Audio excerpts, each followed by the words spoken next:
Okay, here we are again.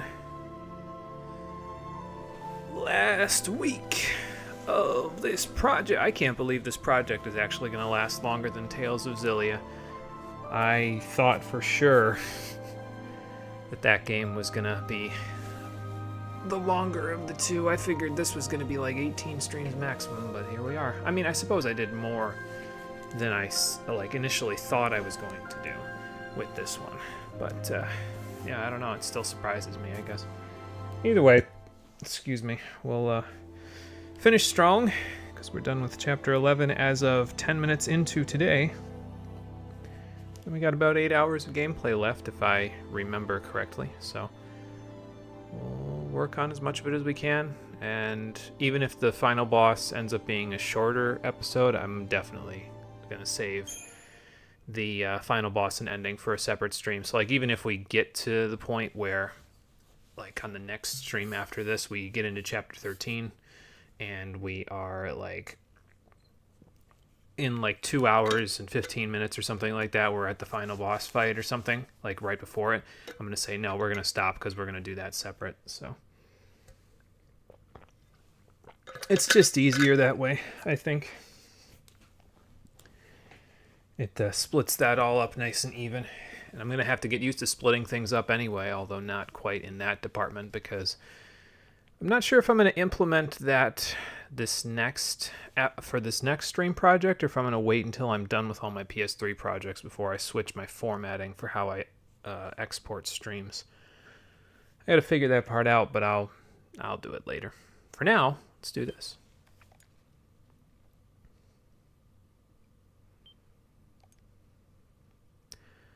Okay, so went ahead and took care of one more adamant tortoise. Did not get a platinum ingot drop. That's okay.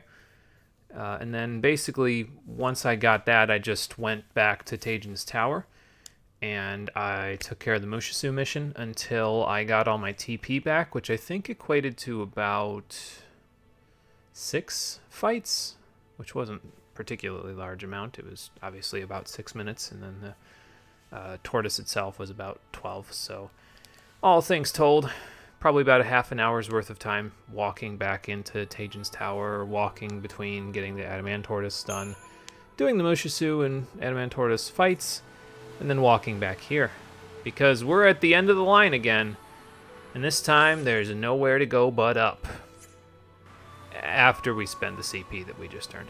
How you doing, everybody? Welcome back to Final Fantasy XIII, the stream edition. Last time we wrapped up loose ends here on Pulse. We took care of missions 30 through 34, although we had done 29 and 32 before that. But basically, at this point, we have done the first 34 missions of the game, and also mission 63, and that is where we ended off last time. We have about 230,000 CP to spend between everybody, and we also grabbed ourselves a Genji glove in the process of doing that whole thing, and I didn't get a chance to upgrade it last time, so I'm going to upgrade it today before we move along. I think we'll do the Crystarium before we upgrade the Genji glove, just because with the Genji glove there's a choice that you can make with it, because I have one more trick up my sleeve, as it turns out, when it comes to certain things that you can do if you want to do them later on in the game, but I'll talk about that once we actually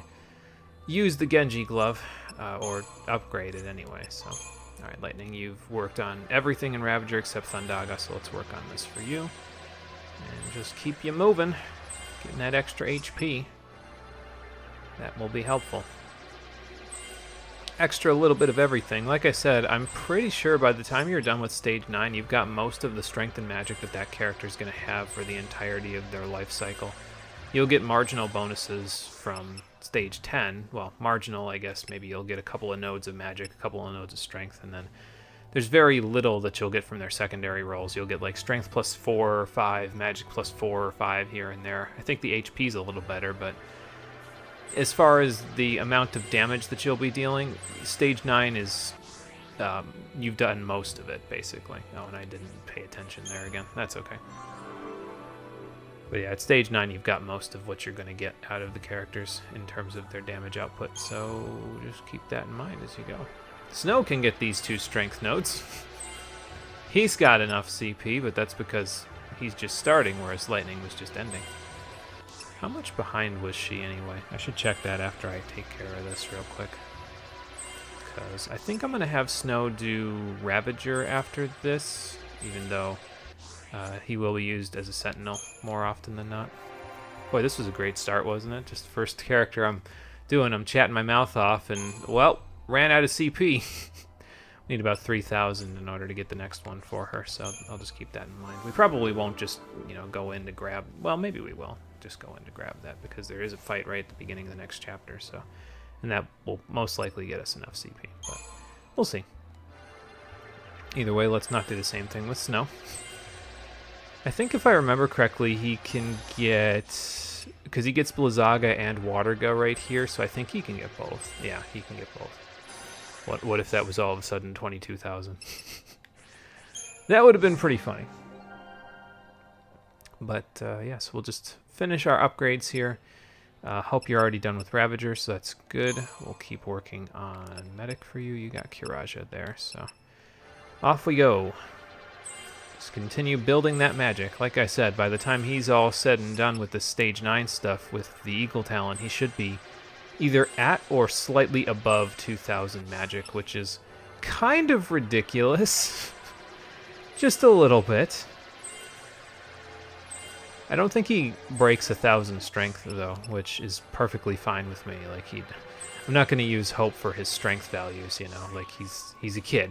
If I need somebody to be used for strength values, Snow, Fang, and Saz are right there. So, you're done with Ravager already. Good. Keep moving on this.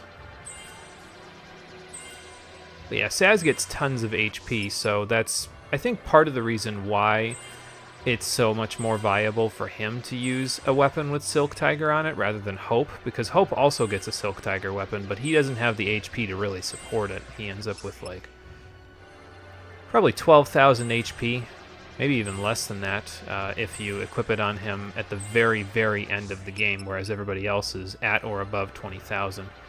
So he's not really in good shape to use a weapon that cuts his HP, but Saz gets tons of HP. He ends up with like 27,000 at the end game, so you end up with like 18,000 if you don't equip any bangles after using Silk Tiger. Actually, no, that's not quite right, because that's 33%, so it's a little below 18,000.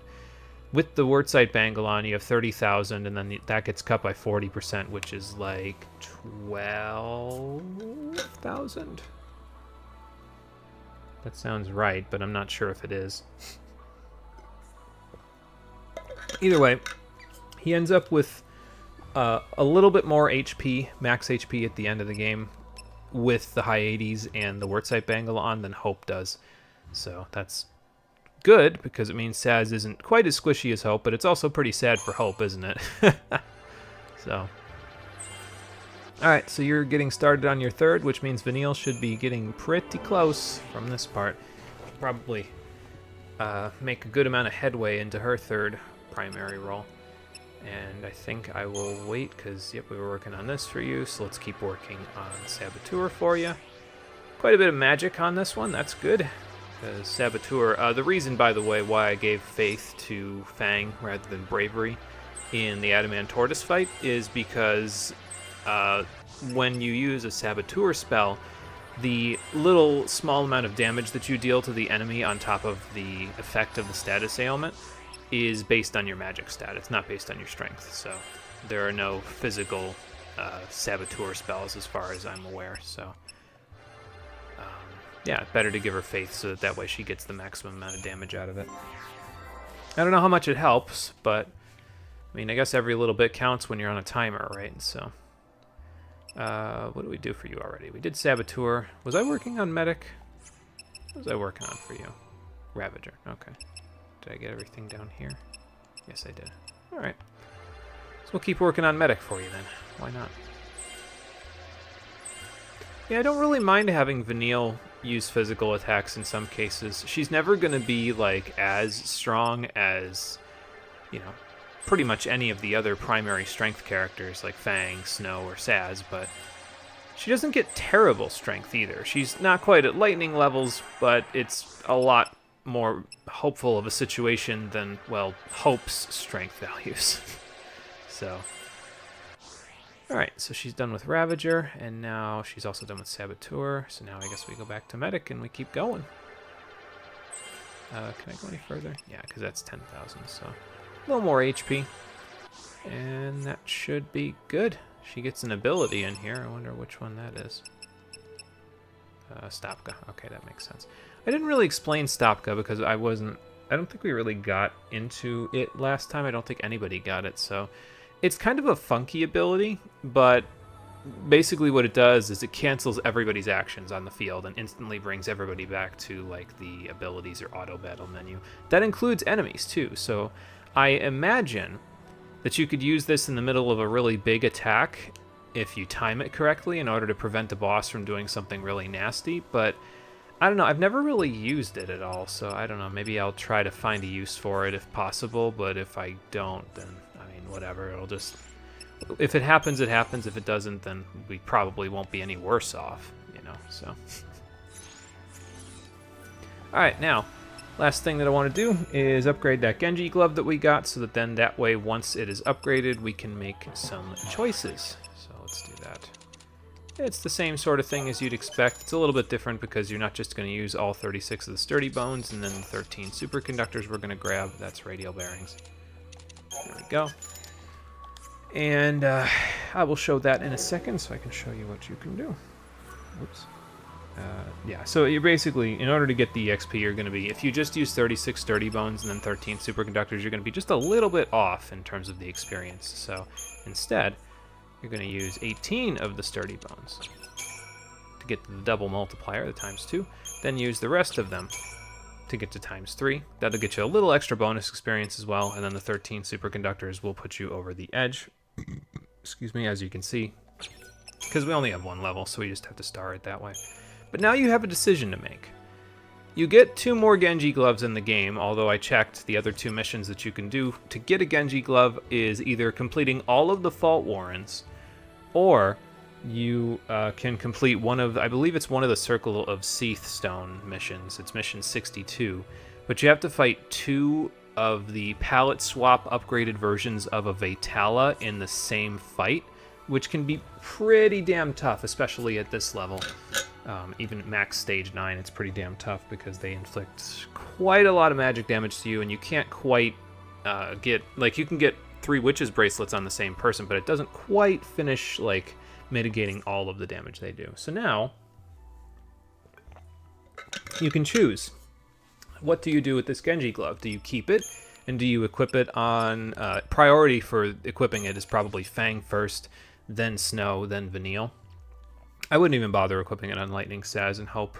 At least not until the post-game, but even then, I don't think Saz quite has the accessory slots for it if he has the high 80s Magnums and the Wordsight Bangle. Hope, probably not. Lightning, probably not.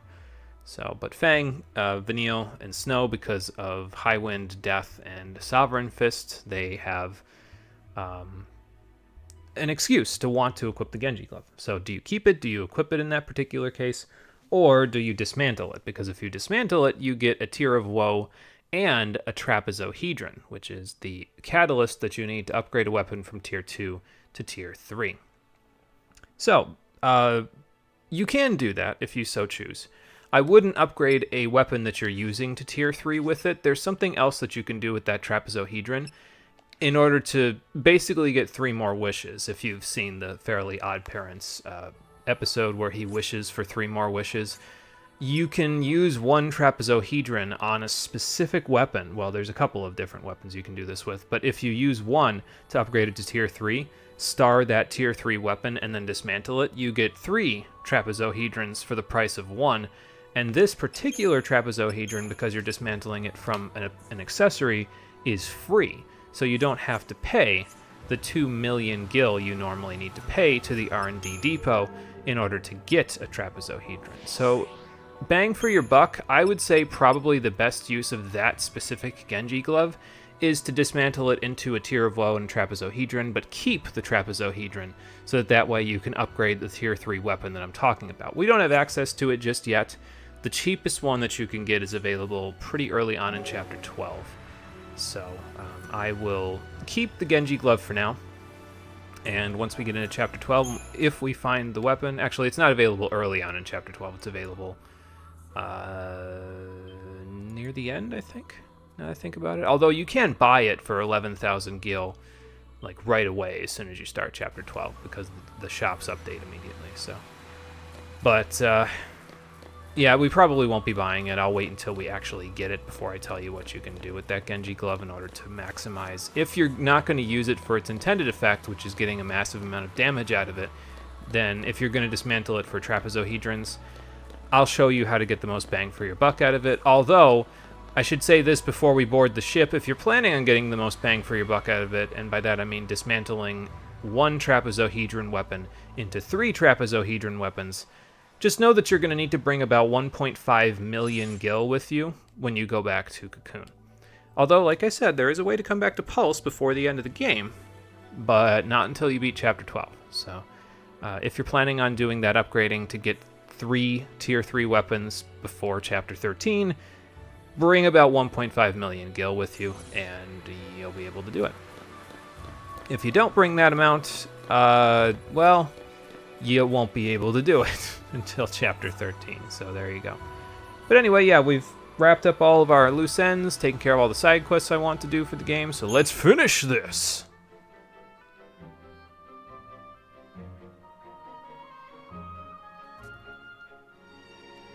Ready, team? Even if we were chasing shadows, our minds were made up. We'd realized along the way that choice was the only thing we had left. Well, that and, you know, fighting. Maybe we'd fall short. Maybe we'd never even come close. But someone, someday, would know we'd tried. Isn't that how it worked out for the War of Transgression, and they just, like, manipulated the narrative to make you guys seem like the villains, though? Because, like, someone someday might know that you tried, but what if the people who knew that were told that you were the villains of the story? You know, like, what if Bartandalus wins? That doesn't really work out so well. I understand the sentiment, though, that she's making. It could go both ways, Vanille. Let's hope it doesn't go the wrong way, but it could.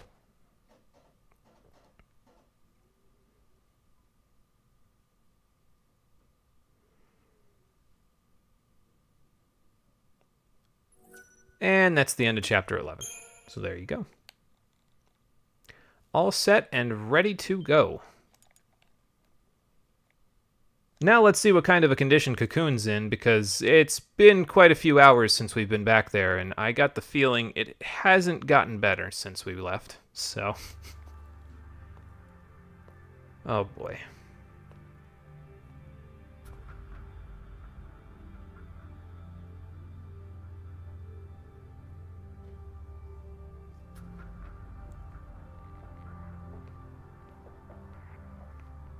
Your Eminence. It is time.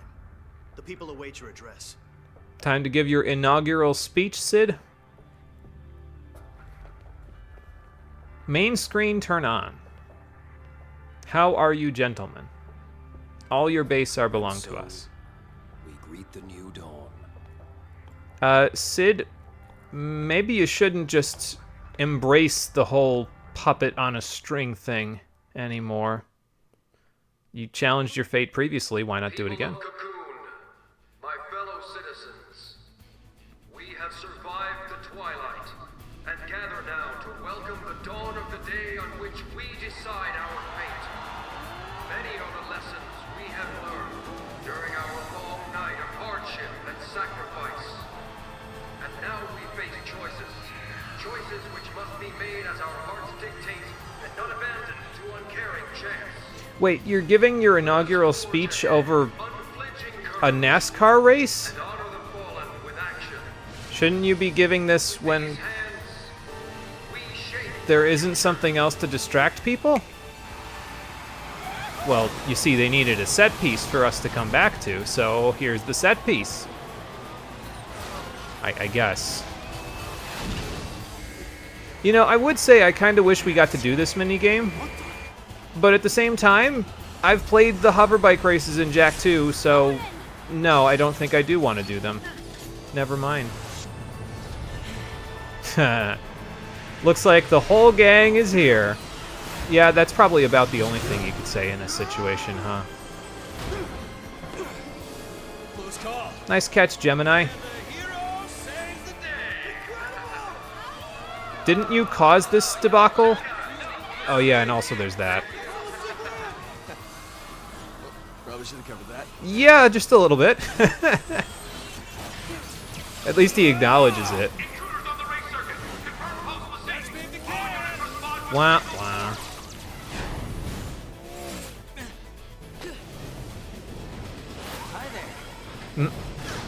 Thanks for stopping directly in front of me instead of running me over and turning me into paste. I was gonna say, I don't think that you did a very good job of provoking those ones, Alexander, but that's fine.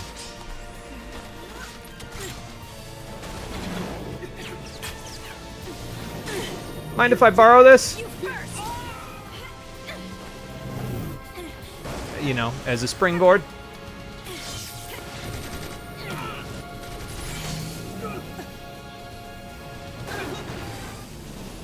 I was gonna say, Lightning, you don't have to run into him. You don't need to do a pit maneuver. You could just shoot him with your gun blade. Now, aren't you glad he has 42 separate arms to block those? Oh, God. Ow. Well, at least she fished them out of the sky while she was tanking with the only Eidolon that can't tank in the entire game. This is one of those cutscenes, though, right? It's like, got all the shaky camera angle bullshit that you'd expect from a late 2000s aughts type of a cutscene like this, where it's like, I have no waking idea what's going on, but it sure looks cool. So.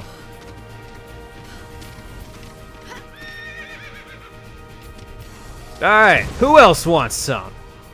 This guy wants some. Alright, Odin, let's open them up.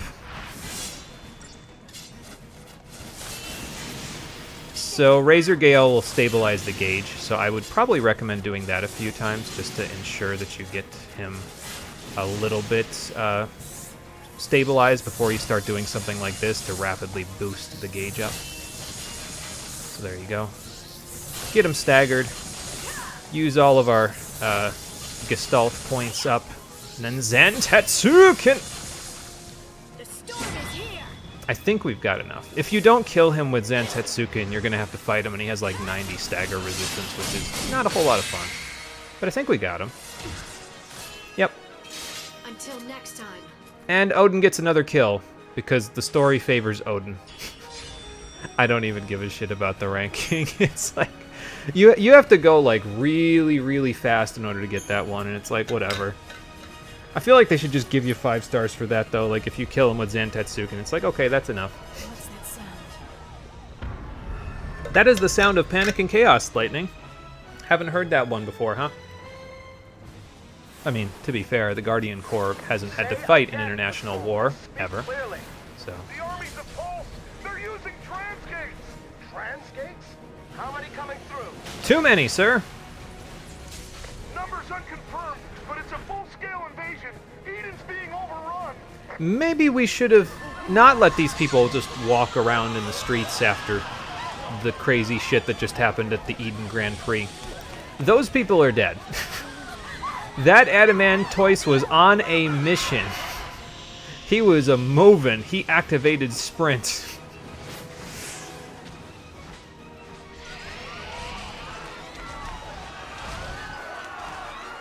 And, of course, they all went to, and I hate to quote CinemaSins here, but it's true, they all went to the Prometheus school of running away from things. They're running in a straight line instead of running to the side slightly so that the Adamantoise doesn't stomp them. So.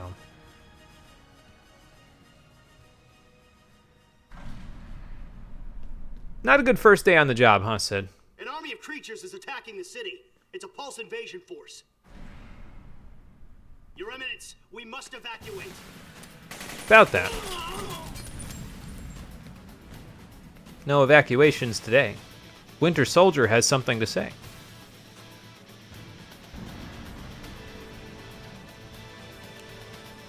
So, Reigns, is this the cocoon you dreamed of? My dream is but a falsie's fancy now. End it. Oh no, you don't get off that easy, big guy. Rig Day, you're not seriously considering doing that. He was your captain. Why would that thought, okay, even go through your head?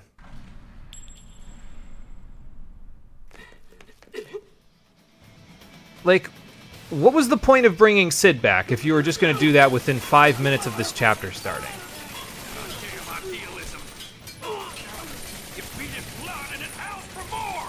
Was it just so he could make a stupid one-liner quote and then they could run off in a huff because Sid wouldn't cooperate? Like, what was the point of that? Like, at least be like, no, you jackass, you were my friend before and you're gonna help me. Oh, right, it's because if they didn't do that, there would be no... there would only be one means of drawing us forward, and that being the Pulse Invasion Force. Rather than two. Well, everyone will die, Saz, so... No, Bartandalus was gonna do this anyway. It's all coming true. Well, yeah, he literally created a Xanadus Gambit. Nothing else we could do could stop it. Unless we beat the shit out of him. So, team, let's go beat the shit out of him. Once we, well, find him. Probably, like I said before, in Eden, so... I don't know why they swapped your party up to Lightning Snow Vanille, but that's fine, I guess. So we'll swap it to the usual suspects. There we go.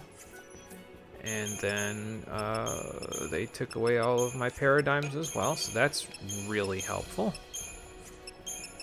Put this down here, I think... Trying to think if I want to put Matador instead of Mystic Tower at this point. I think I might as well, because there's only a couple of situations where I could see myself needing to go to Mystic Tower. And in those situations, it might be better to just have Matador so I can get Deep Protect and D-Shell on, and then just Delta attack so we can finish things off. Snow is pretty good, though, into a lot of the monsters here, because a lot of them have a weakness to ice or water, if they have a weakness at all, so...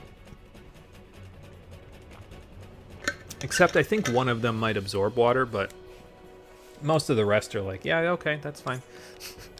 We will be good. All right, our equipment is still the same as it was, though, right? Yeah, so we're good. And since I wasn't sure if I was going to do this or not, let's just get lightning that one node, since we got all the CP from that guy. We might as well. There we go. And now we can just leave that, and we'll do more CP upgrading later on in the chapter when we actually have some reason to do it. Oh, hey, we got the gravity control device back. That's awfully convenient, because we're going to need that for a cutscene in approximately 20 minutes or so. So that's fun. Alright, as far as I'm aware, there's nothing behind you, but as for the shops, like I said, they upgrade after you finish that guy off. You get access to the Sanctum Labs now, which sells, at the moment, Platinum Bangles, Royal Armlets, and N-Tite Rings. So I guess if you didn't grab a Platinum Bangle way back down on Pulse, which I didn't, there was like 3 I could have, but I did not, you can buy them now for 48,000 gil, and then just upgrade them from there. I wouldn't recommend doing this if you need a Vertsite Bangle for Saz. I would actually recommend using either the Diamond Bangle that we got from Mission 26, I think it was, but it actually, instead of even doing that, if you can wait a little longer, like if you only need the Wordsight Bangle in the post-game, I would say wait a little longer, because there's going to be an Adamant Bangle that's a treasure in Chapter 13, and then, obviously, once we're done with Chapter 13, that's the post-game, and then you can just upgrade that all the way up. It still requires a significant amount of money, but it cuts about 350,000 gil out of the question, so... the rest of this stuff... not really worth buying. Royal Armlets are way too expensive for the low effect that they have. You can upgrade them to Imperial Armlets to make them a little better, but it's still only like 15% resistance, if I remember right, by the time you upgrade those all the way. And then N-Tite Rings, if you need to resist an element, use a bar spell, or use a Gaian Ring, because you probably won't have to resist wind, ever. Plautus's workshop has a couple of new weapons, though. including a good old Final Fantasy VIII reference, because Lightning also uses a gunblade, the Lionheart. It has similar stats and experience to the Axis Blade, it just has the Quick Stagger ability instead of the Attack ATB charge ability. What Quick Stagger does is if the enemy is at 90% of their stagger bar filled up, then the next hit that Lightning does will instantly stagger them.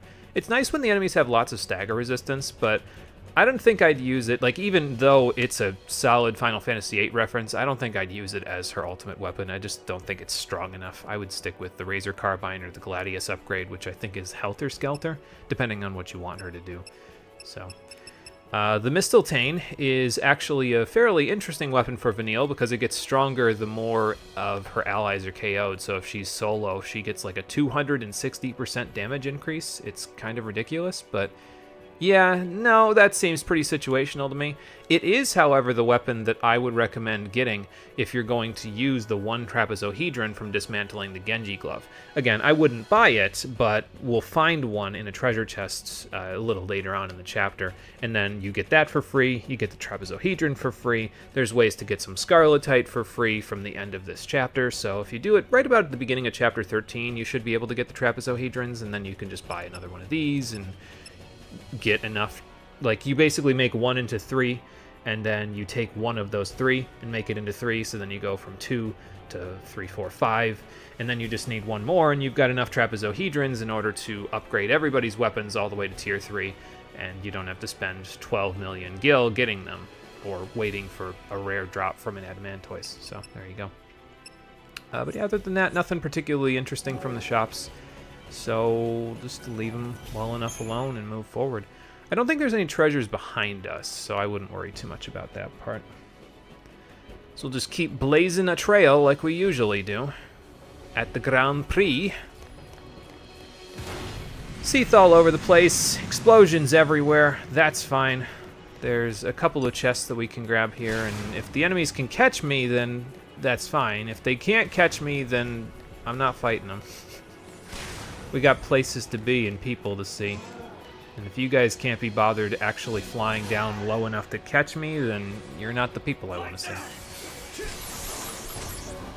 Nice.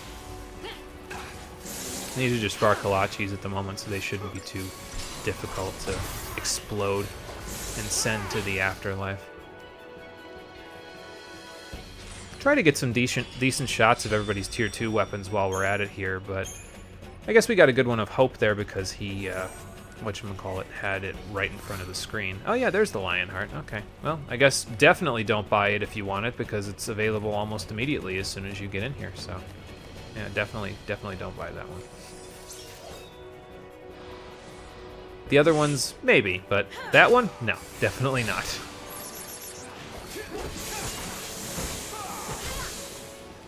Okay, almost done already. Thank you, Preemptive Strike.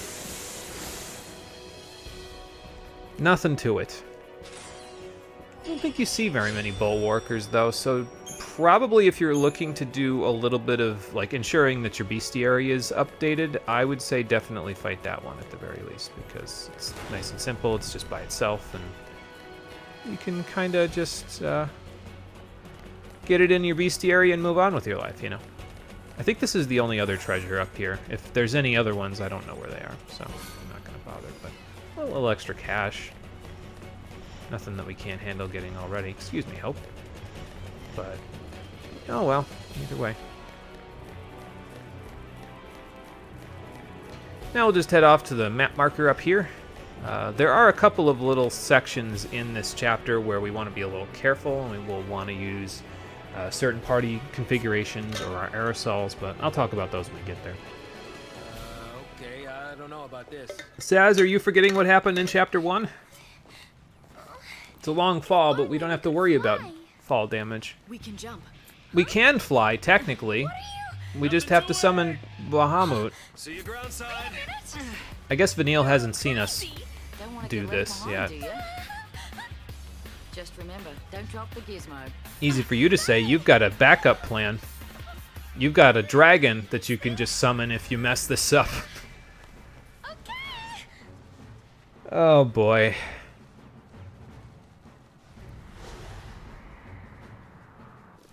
I mean, I guess this will get us to where we need to go, kind of.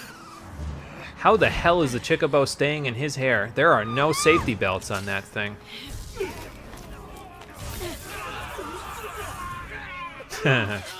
Nice tornado of gravity there, Lightning. I told you were too short for this ride, Chickabo. Why didn't you listen to me? You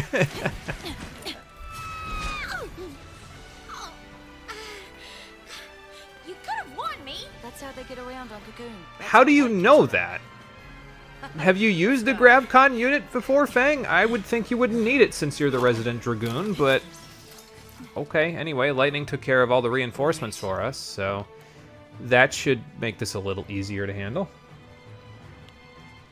There's a lot of, like, cutscenes where they just pose at the end in this one. It's like, okay, well, we're all ahead full, so we may as well pose about it, you know? That's cool, I suppose. I don't think we have much of a choice, Hope. They kind of blocked the passage behind us. And mostly in front of us, somehow. I'm just gonna keep going. I don't think we need a save point for these jobbers. Watch them kick my ass now because I said that. I think we got most of them, though, at this point. Yep. Goodbye. Again, though, I feel like since those were Guardian Corps defenders, like, wouldn't Lightning have something to say about the fact that, oh, yeah, we're killing my old units, or, you know, platoons that, excuse me, I worked alongside. She just kind of moves forward without really having to even think about that. It just, I don't know, it makes me feel like she doesn't have a conscience sometimes. But I suppose that is what her training is for, just take down the enemy in front of her, so. Now, I don't know about all of you, but I look at Snow's emblem for the battle standard there, and it just looks like he's wearing the decals on a surfboard on his back. It's very gaudy, but honestly, like, I guess I could see Snow doing that, because it's like, well, he's kind of that rebel, you know what I mean? He's like Cypher if Cypher was good. No, I'm not going to give you context for that. If you don't know what I'm talking about, then don't worry about it. Anyway, the Panterans have apparently meaner older brothers, so Adamanterans. It's too bad they don't give me Adamantite as a drop. Even if it was rare, hell, I'd come back for that. But they do not, so we'll just beat them up. They're weak to ice and water, so like I said, Snow works pretty good for that. So.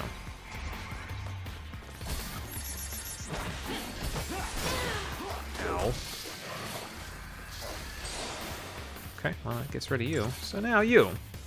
Lightning, whenever you're ready. There you go. Yeah, those are the main ones where Snow, if he's going to be a Ravager, he can work them over pretty well. There's not a terrible number of situations where he'll be a Ravager against Adamanterans, but we have Ice and Water on Lightning and Hope anyway, so that should do well enough for us. Stay sharp! Move! Through here! Love how the cavalry just ignores us, unlike every other soldier. Eden's under our jurisdiction. Meanwhile, we have to fight Psycom, who apparently decides we're members of the cavalry or something, or maybe we're just the Lassie, and they're like, okay, we gotta fight them now. That's fine, I guess. I don't remember if we actually end up fighting any of the cavalry units now that I think about it. So, I guess we'll see.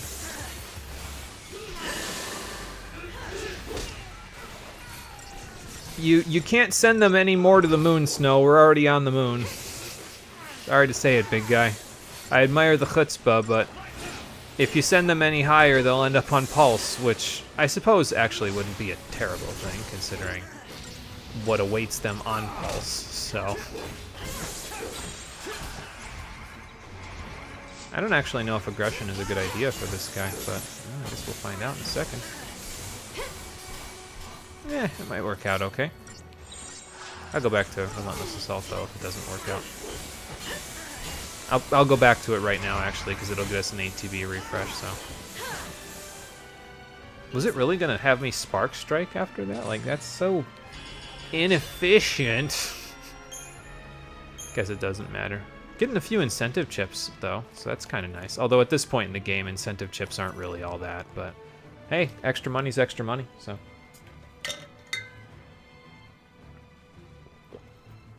I think there's a few situations where you fight a very large number of soldiers, so there's probably potential there for some grinding if the incentive chips are a rare drop and you have a connoisseur's catalog equipped. So, there you go.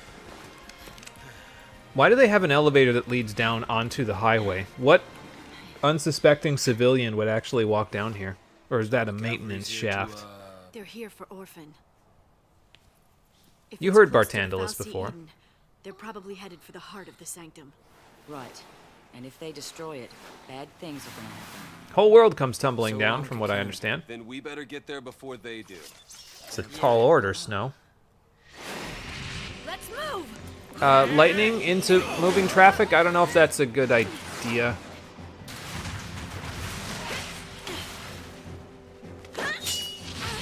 I guess she needs to have her heroic moments here.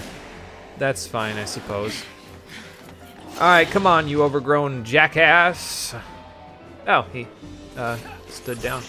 Okay, that's fine, I guess. Wait for it, and then switch. I'm going to try to get D-Protect and D-Shell on him. He's probably going to stand up on me, but that's okay. Alright, D-Protect time. See? No, he's not immune. Okay, I just didn't get lucky. That's fine. There we go. Now get in peril. I'm going to go for a ride. Yay! So he's going to stand up in about 3 seconds. Maybe I could do this and not have him. Just ATB refresh real quick so he doesn't stand up. Okay, good. Thank you, Snow. I was like, maybe, I mean, with him doing hurl, maybe he'll, like, just stand there looking pretty for me so that I can just smack him upside the head and then finish him off. Is that supposed to be threatening? We're never gonna make it. Not with an attitude like that, we won't. Wow. Just don't tank the Orobons with your face, Saz. Let Snow do that. Alright, well anyway, we gotta fight those guys on our way through the expressway. They don't seem too interested in murdering the populace, though, considering that guy, that very depressed gentleman, just walked directly into their line, wondering if they would just kill him already, and they stopped dead. Like, why is this man offering himself up to me? I'm used to having to track my food. Oh, boy.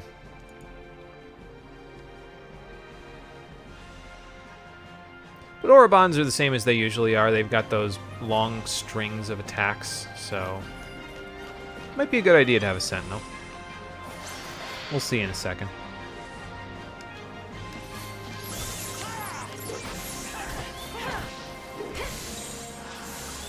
In fact, I'll go do it now. That way we can get their attention and just take care of things like this.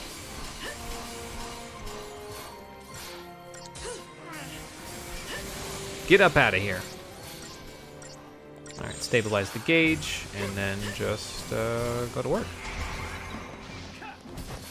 Yeah, against these guys, obviously, Blizzard and Water is not going to be so great, but, well, Snow can be the commando while we do Fire and Thunder here, and that should be good enough. No water for you, sir. That's how it's done.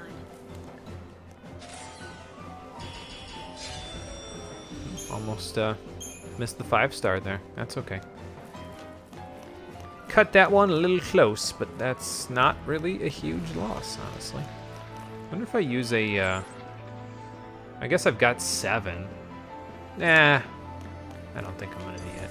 See, this is the thing, though, is, like, I don't know if I'm gonna need all 7 of them by the end of this. I always, like, hold on to them longer than I probably should. Oh, well. I think Hope's got the right idea. Let's use some grenades. Oh, I've been dazed. Okay. I was gonna say, I'll be back in a moment.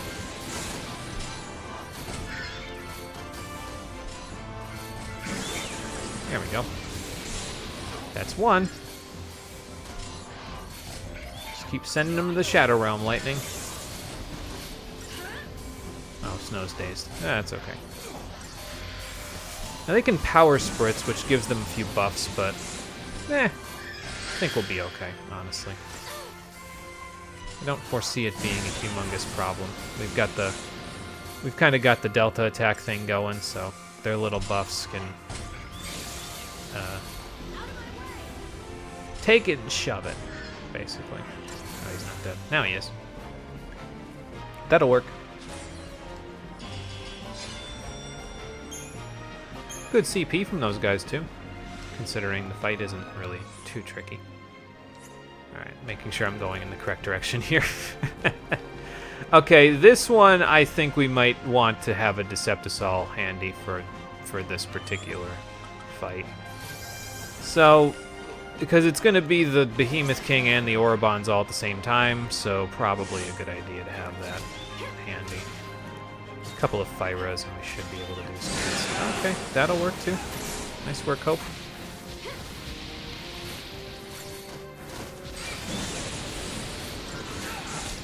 We'll deal with the Behemoth King once we're done with these guys. I'm not really too concerned about him just yet.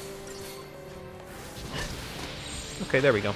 Get him in aggression. Now that he's launched up in the air, Snow can launch him again. And down he goes. Okay, I didn't know we staggered him in the process there. I figured the absorption of the electricity would prevent him from being staggered, but not so much.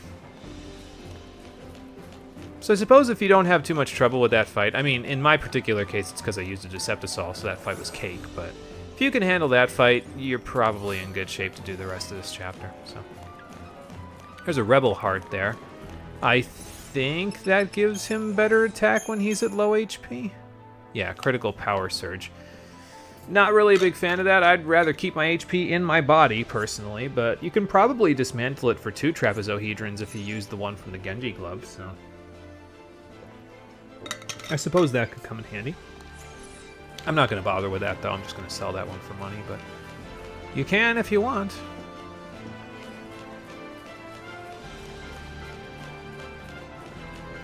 It is kind of nice, though, that they let you listen to an extended version of the boss theme as you go through here. So, what do you mean everything okay? Look at what's going on around us here, Hope. Of course not everything's okay.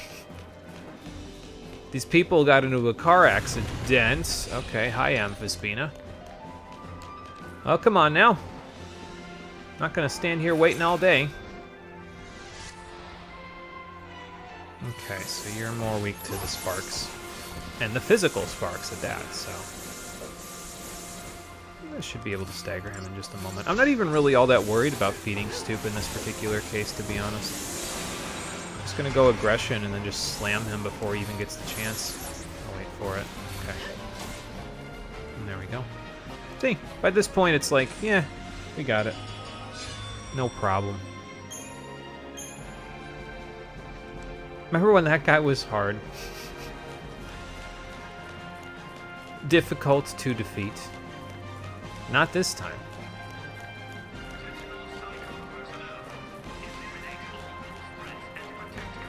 Are you sure you should be doing that? The casualties are mounting here, guys. Like, maybe you should be evacuating the civilians instead, so that way you don't have to worry about them perishing on your watch. Warcry, huh? Interesting. What'd you get out of that? Bravery? Probably. Yeah, bravery and haste. That's cool. Have some ice water there, friend.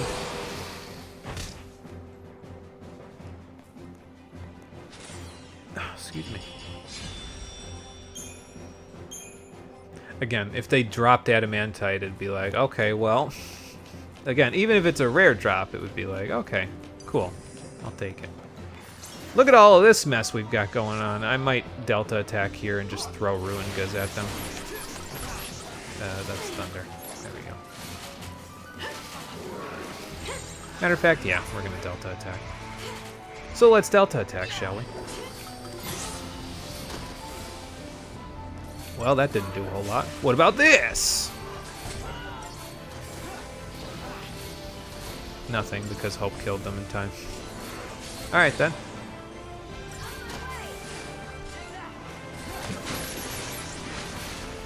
Water Gush should work pretty good on them, all things considered. I think we go back to Relentless Assault now. There's only 2 pups left, so And now there are 0 pups left. I don't know. I look at Snow's coat, and I mean, it's a good weapon for him, at least the way that I have my party set up. I think it's a good weapon for him, but it just looks so ridiculous. I feel like Umbra's upgrade, I mean, it's called Solaris, so I don't know if it would change the chemical makeup of it from blue to something less blue, but I don't know, I feel like it would probably be a little bit of a better fit. Oh well. Alright, what the hell are you supposed to be? Proto-behemoth. Alright, sure. See if you absorb anything. No, none of those were absorptions. Ow. See if we can get these on you. You've got a lower stagger point, so that's kind of nice, actually.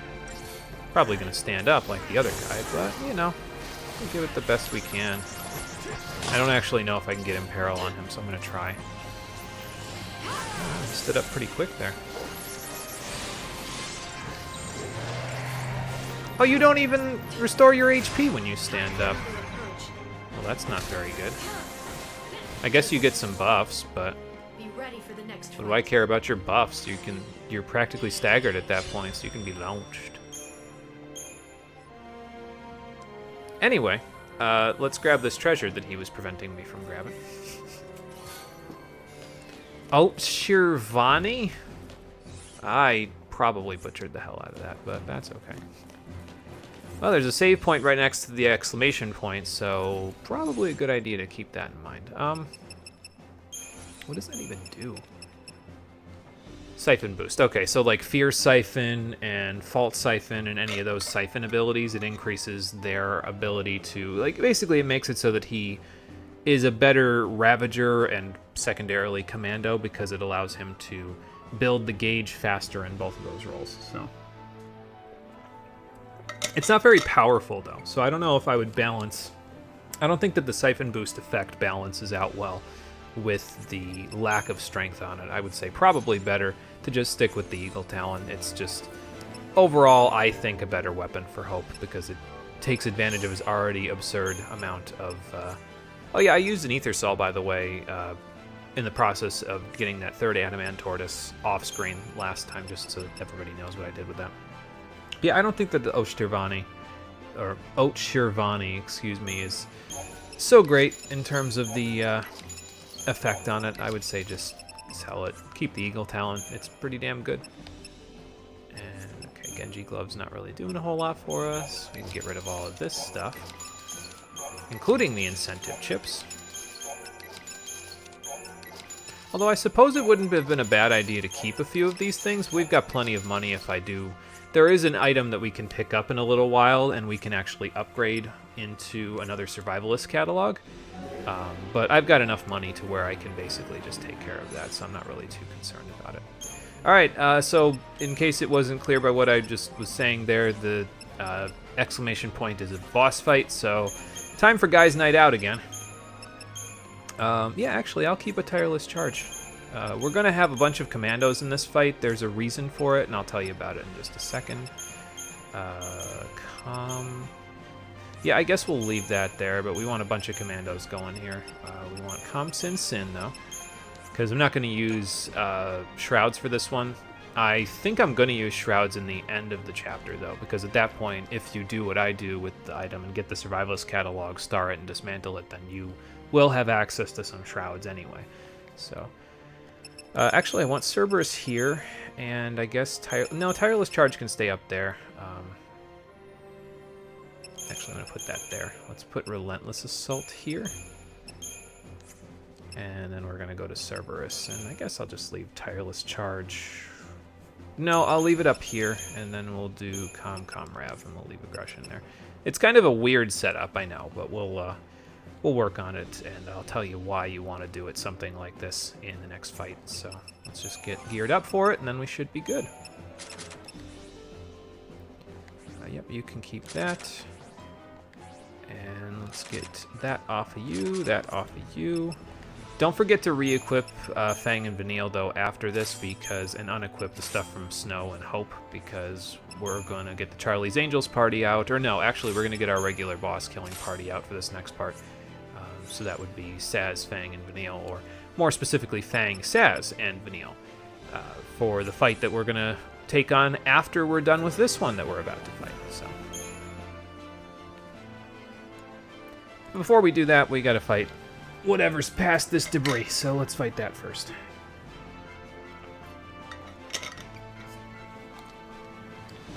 Alright, here we go.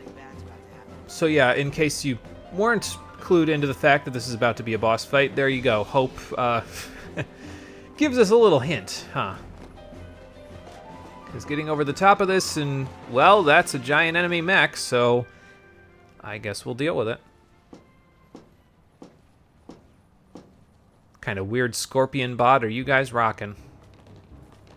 Let's just hope we don't have to attack while its tail's up.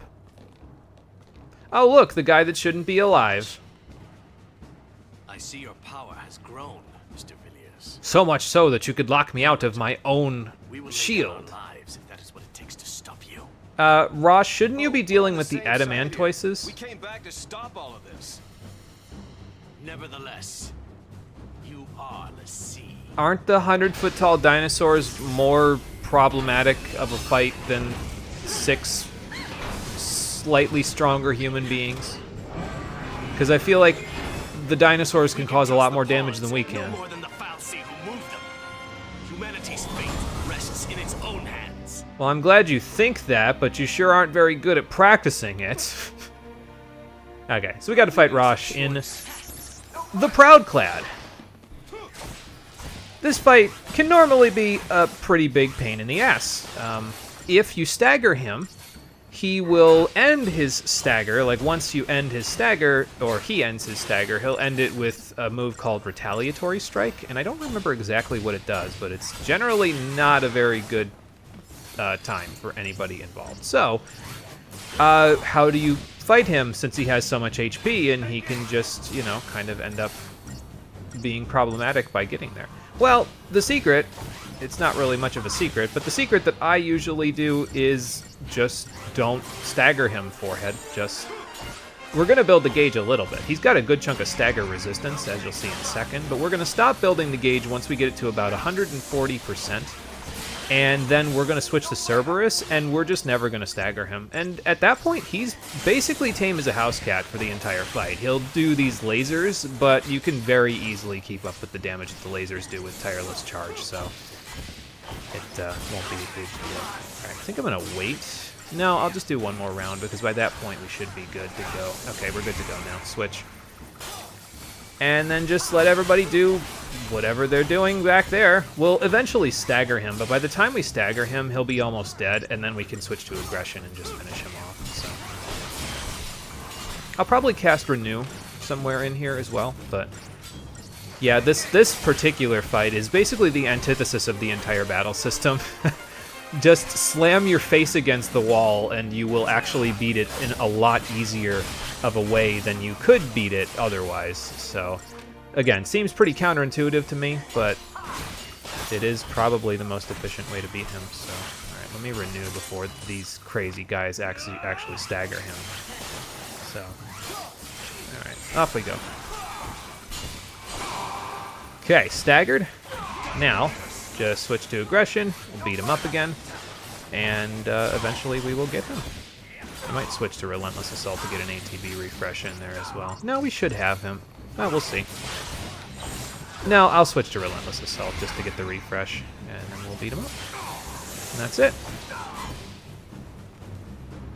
Probably made that look a little easier than most people do, because most people don't bother to just, I don't know, not stagger him. But there you go. He'll give you a particle accelerator for beating him. Nice. We can add that to our collection. We'll get quite a few of those over the course of this chapter. So, I'll get you next time, Lassie. Next time. Good to know we'll have to deal with him again.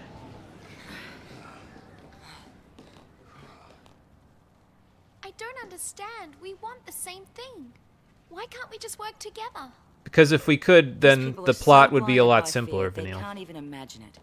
Are we too late? Not yet. And we can't give up. No one else knows the truth. Am I right?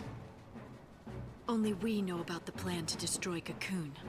You'd think we'd, like, I don't know, try to find some fallen cavalry soldiers or something and get on the line with the rest of the cavalry and tell them, hey, so if you destroy Orphan, you're playing right into Bartandalos' hands. Finally out in the open, people are gonna have to wake up from this nightmare. What exactly Let's constitutes show them how human we still are. waking up from this nightmare, though? Like, I'm thinking about it. If we stop this all from happening, like, if we protect Orphan, Orphan's a Fal'Cie, right? So, like, isn't this just going to cause more strife later on? Because Orphan's going to be like, oh, okay, thanks for saving me, but also you killed all of my brethren, so fuck you. Like, I feel like that's just how this is going to end, and I don't know if that's what we want. So, alright, yeah, we'll do. So, get out your Adamantialid killing paradigms before entering the elevator over here, because, well, we're about to go fight some an Adamantialid. There are several going forward in the chapter, but I don't know how many of them I'm actually going to fight, so. Excuse me, how did I do this before? I had Sab Sin Sin. And I think I can do Sab Med Med just in case we get really stuck here. Like if I accidentally forget to equip the Gaian rings, which my brain just latched onto immediately and said, yeah, no, don't forget about those. So, actually, you know, I'm going to keep the Smart Bomb there. I think I said this before. I don't think I need it, but just in case, I'm going to keep it there so that way we can do it. Yeah, I definitely would have had a problem if I didn't, whatchamacallit, if I didn't re-equip Fang and Vanille with the General's belts. We can give them the Gaian rings for now, but we need those General's belts back, fellas. So I'll take these. We'll give you back the usual working stuff. Let's go here and just do that now so we've got it out of the way. The usual random battle setup. There we go.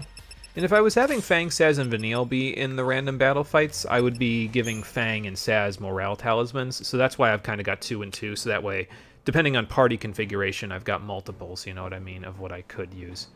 So that's why we're keeping those. In case anybody's wondering, hey, you never equipped that one morale talisman, why are you keeping it? That's why. So.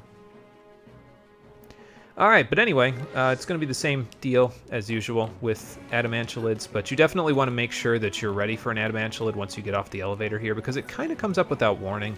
You can retry it, and the cutscene that plays with it isn't particularly long, but just in case. And like I said, I'll probably avoid the other Adamantialid fights just because. This is what they want to be out for. Turning the streets of Cocoon into a battlefield. I'm not a particularly big fan of fighting them without days spamming. I promised to help save Cocoon. Well then, guess we know what we need to do. So let's go do it. Alright, come on everybody. Let's get down there. But yeah, see, it doesn't even let you run to the end of the hallway before it slams you into the cutscene here. Wait, that's not an Adamantialid. The game lied to me. Oh wait, it didn't tell me anything. And also the Tyrant's dead, so never mind. Good work, fellas. Let's all go home. Oh, never mind. Aren't you supposed to suppressing fire from farther away? Like, doesn't suppressing fire only work if you've already got, yeah, like a back line, like that? Well, good luck, sir. Maybe run to the side a little bit so that the Adamantialid can't get you. Or you could wait for us to have your back. That works too. Alright, so same deal as before. I'm a little disturbed, though, because my normal setup of skills is a little bit off right now, considering we got, like, what, Imperil? So it kind of offset a bunch of other stuff, unfortunately. Oh, well. Alright, so there we go. We will get stomped again, but that's okay. Get Days back going. There we go. Leave that there. Saz, get everything on us, and then we'll switch again. Okay, go ahead and give Vanille that, and then we'll go Smart Bomb. Alright, off we go. Build that bar. Might be a little tough to get Days on him, though. early on like this because the bar is a little lower. So off the Ruthless now. Get a little bit of that going. Get it going again. There it is. And once we stagger him, we can go from there. Do the days, and he's going to be dead before I go to Cerberus. So Vanille, sorry, you don't get to go fishing today. Damn, those guys go down smooth now. Probably don't even need to do the days spam anymore against them. I can probably just handle them in random fights. Probably need to actually heal in certain situations, but, you know, probably can just fight them straight up. Before, it was a little bit more of a problem. I guess I'll give it a shot. Why not? Right? I mean, they're going to throw adamantulids at us anyway on the way through this next section, so we may as well just give it a try, you know? But we won't use this party for it. We'll use, give them back their witches' bracelets, and then we'll just stick the regular suspects, the usual suspects in here to take care of business, so... Put you there, you go there, you go there. I don't know, I feel like the Tetratic Tiaras will probably do enough for us to keep the damage from really racking up, but again, if we need to, we've got Med, Sen, Med, so probably work on that from there. And probably switch over to Sab, Sen, Rav as well, because Sentinel doesn't really do a whole lot against those guys, but it does allow you to... reduce some of the AoE damage that they do because of the Sentinel's passive ability to reduce that kind of damage. So I guess we'll give it a shot. If it doesn't work out, then it doesn't work out. You know, we'll just make it work from there. Like I said, there's a few adamantulids that you could fight up ahead. Now you don't have to fight much of anything else here. At this point, you've got a pretty decent chunk of. If you've been doing what I've been doing, you've got a pretty decent CP lead at the moment. I mean, Vanille's already working on her third primary role, so... And you don't get a new set of nodes to work on in the primary roles again. We're just more monsters from the terrifying armies of Pulse. Until after you beat the final boss, so, you know. Might as well just make it work. Well, that sounded like it hurt, whatever that was. Whoa. Okay. Well, there goes the highway. Maybe we can use that to our advantage to get down a level. And also, what the hell is that thing back there? That doesn't look like any behemoth I've ever seen. Well, we'll find out in a moment. Also not a big fan of those behemoths, but we'll find that out in a moment. Jesus Christ, Snow deals so much damage to those guys. He just wipes out like a third of their HP bars just by existing next to them.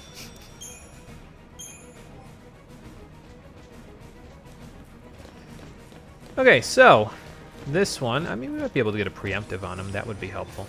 Nice. Preemptive on the first go against Humbabas? I'll take it.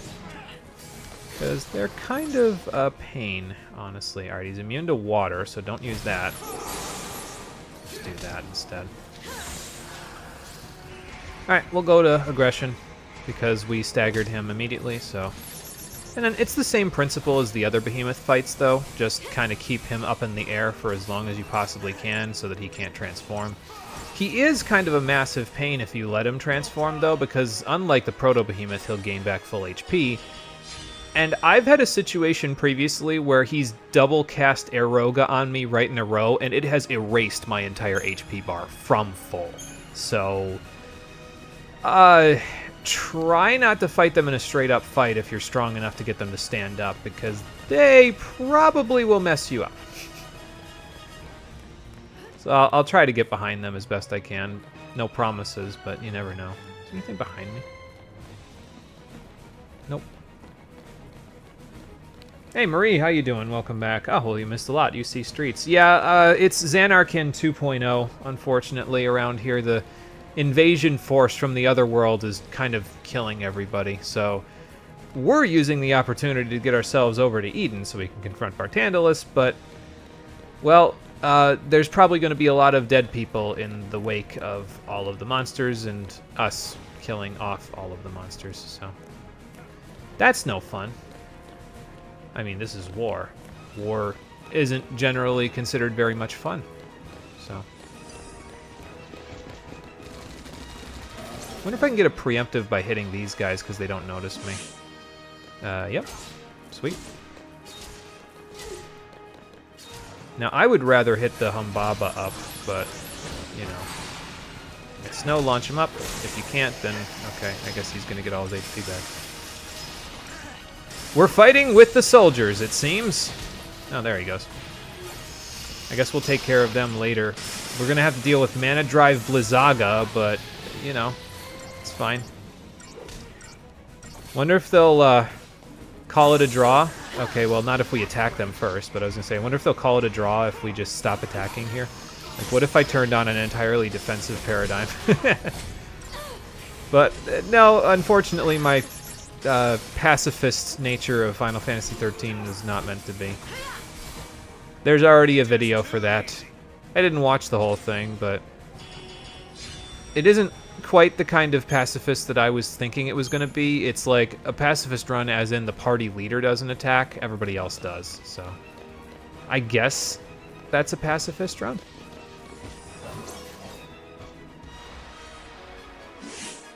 It's just the rest of your party chooses violence instead. Which, I mean, I guess that's fine. Just wish I had enough damage to actually finish this guy right away before he transformed. Don't quite have enough, but I suppose it doesn't really matter too much, considering, you know, we can just do that to him. Sir, I don't think you need to guard. We've got this guy stuck up in the air, so I think you'll be okay without guarding. Alright, aggression time.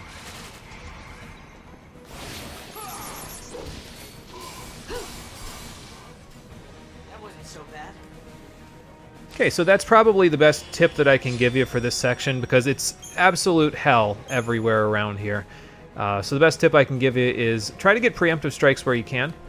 And it seems like the preemptive strikes are hitting the soldiers up because the soldiers don't seem like they're noticing me as I go running after them, and then I just kind of punch them all in the face as we fight everything else. So, as usual, Hope going on an absolute tear. No surprise there.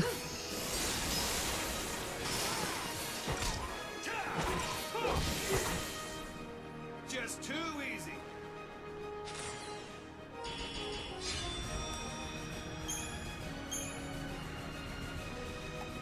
Yeah, the CP's pretty good here as well from all of this extra stuff that we're doing. So, yeah, okay, no preemptive strike here. It's just a bunch of Arcalachis. So. How about you guys go back to the Opera House?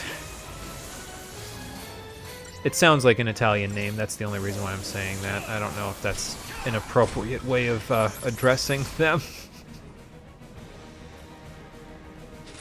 Why are there Seath here? Did you miss a lot of context? So it's War of the Worlds, basically. They are using... Bartandalus is using gates from the 5th Arc and from Pulse to summon, well, everything here, including dinosaurs. So that's great. What are you guys going to do about the dinosaurs, by the way? Are you fighting the Adamantulid, or are you guys by yourselves? Okay, you're by yourselves. Cool. Well, in a minute, we'll get to see if we can handle the Adamantulids straight up in a fight rather than dazing them to death. I don't actually know. We'll find out in a moment. Just like I planned.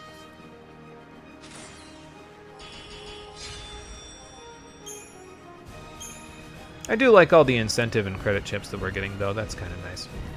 All right, Adamantulid, let's see what you've got. Well, you don't just have to stand here, Snow. We can fight them, and that'll make the difference. So, okay, I mean, 700's not awful. We'll have to use Med Send Med at some point, but we'll figure that part out when we get there.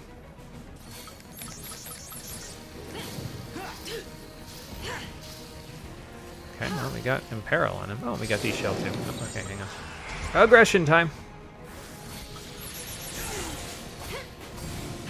Oh, there's Quake. This is gonna hurt.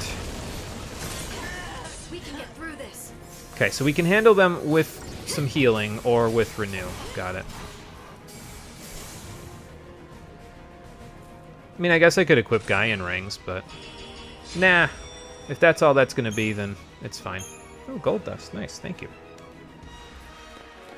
Now, my question is, are the Adamantulids hiding any treasure chests around here? Because, I mean, okay, well, there's one right here. I don't know if the Adamantulid would have been guarding it or not, but I'll take it. Hey, 15,000 gil. Not bad. Not really going to make much of a dent into that 1.5 million I was talking about previously, but we'll talk about that when we actually find the weapon itself, that we can use 1.5 million in order to make a good investment. You know what I could do, though, is... Well, I'd have to get rid of one of these things that give me the auto abilities, which will make fighting these guys a lot easier. So maybe I'll just fight them straight up again and use Renew again. I mean, it's not like we have to worry about our TP, right? Like, the TP's fine. If we use some, then we use some, you know?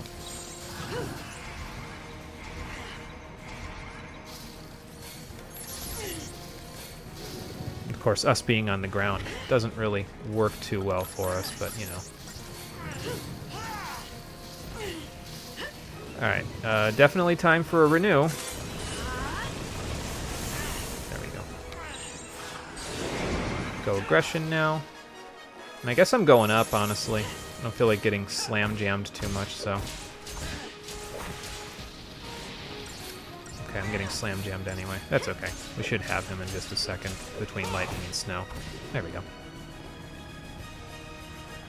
1.5? What happened to 1.31? Oh, so we actually used up all of that It was actually 1.13 million gil, like I thought it was. I actually mixed the numbers up a little bit, and I corrected myself later on in the stream. But we used up pretty much all of that money and ended up with a decent chunk back from doing the Adamantortis fights and the Mushisu fight. So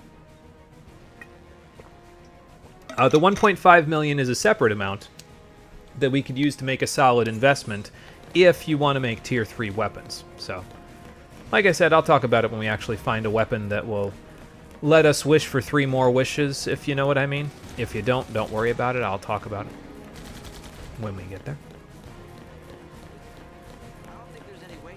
No, probably not.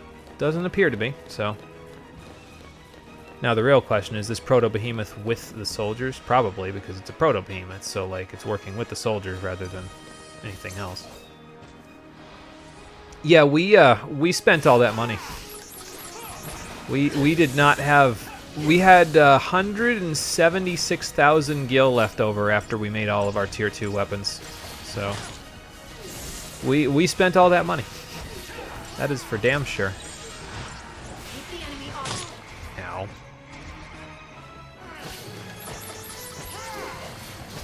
Let's see if we can get this stuff on him. Okay. You know, that's probably good enough, honestly. I don't think we need Imperil. I don't think he's... Oh, he halves a couple of things, but... Yeah, okay. I'm using the right ones, right? No, I'm using the wrong ones. Ice and water, like I said, works pretty good here. Well, that probably would have hurt if it didn't whiff.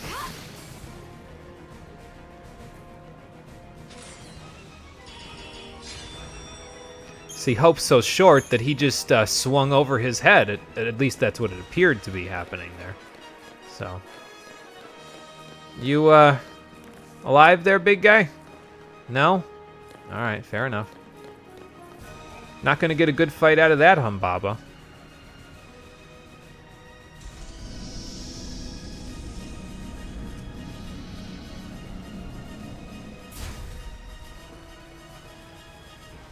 Any particular reason why this door has to have a cocoon fal'Cie edifice effigy on it, rather? I don't think edifice is the right word there. Effigy's probably better. Well, we went through the Ramu interchange, and now we're in Siren Park, so obviously Cocoon knows a little bit about some Eidolon history. Whether or not these Eidolons are still around, probably not, but, I mean, I suppose I appreciate the references. Do I have anything that I want to sell?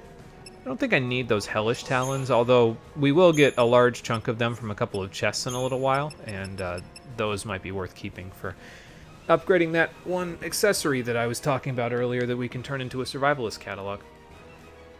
Staggered TP charge isn't a terrible ability, I think, either, because you can kind of combine this with like an energy sash or something like that in order to rapidly restore, well, not rapidly, but restore TP at a quicker rate than you would otherwise, especially if there's lots of enemies in a single fight. You can stagger all of them with Fang and then just get a bunch of TP back as a result of it. It also lets you get TP back passively in actual fights by staggering enemies, but I don't think it's particularly a reliable weapon in terms of damage. I think it has about the same stats as the Calamity Spear when you upgrade it, but I think also, though, it might be similar to the weapon that I was talking about before, where if you upgrade this to Tier 3, you can turn it into...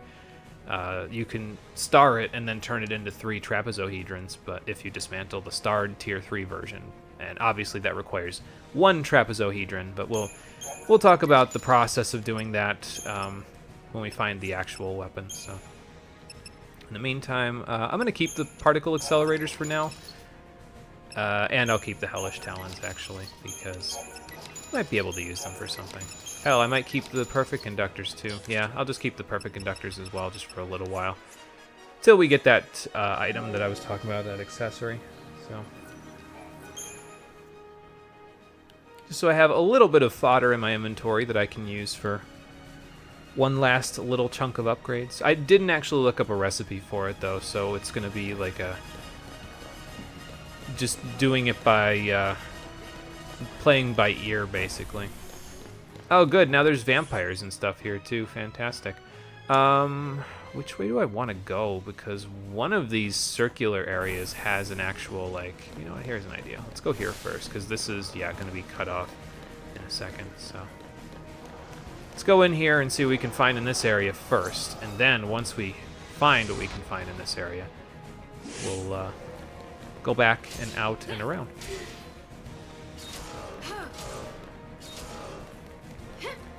Okay, now, who are we fighting? Oh, the soldiers that don't really represent much of a threat? Okay, sure. I guess we can do that. Oh, we'll get rid of at least one of these 3 vampires in the process of doing this. Oh, good, we staggered another one. This one's going to be the only problematic one because it didn't get staggered, but we can get rid of this guy while we're at it, so... Alright, smart bomb to get D-shell, and then we'll go from there.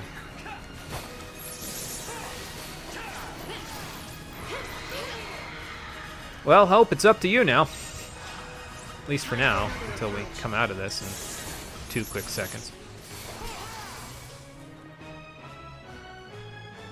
Love how if you kill the enemy while the ruins are still out, they just kind of fly off into their own universe, like, I don't know where I'm going, but I'm going somewhere. Alright, any treasures in this section? Oh, there's a tyrant over there. Have to keep that in mind. Oh, I can go fight him, actually, from here. Oh, okay, I see what it is. So basically, like, you can take multiple different paths in different directions here.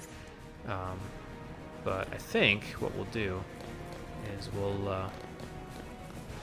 what's the point of that? Oh, I guess if you want to avoid a bunch of fights, you can just do that. Yeah, I think we'll go around to get back here, because there are several other fights that we can fight on the long way around, so... And there's a treasure chest over here that I would have missed otherwise, so let's just, Ma'am, are you sure you should be here? I feel like you should probably try to go home, like, away from the enemies, rather than just kind of limping your way through the park. Should we heal her? Because, like, it seems silly to not heal her and just kind of let the NPCs wander around while everything is trying to murder them. At least we keep getting preemptive strikes, though. That's kind of nice.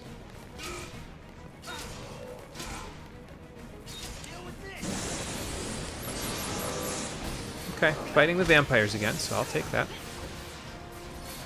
Now to just hit this guy up. Okay, we stabilized his gauge, so that's good. And now we can handle everybody else. I'm just going to go to aggression. It's fine. This is the best kind of chaos. Love advocating for chaos in the afternoon. We're not exactly making their day the easiest day, everybody here, so I can see it.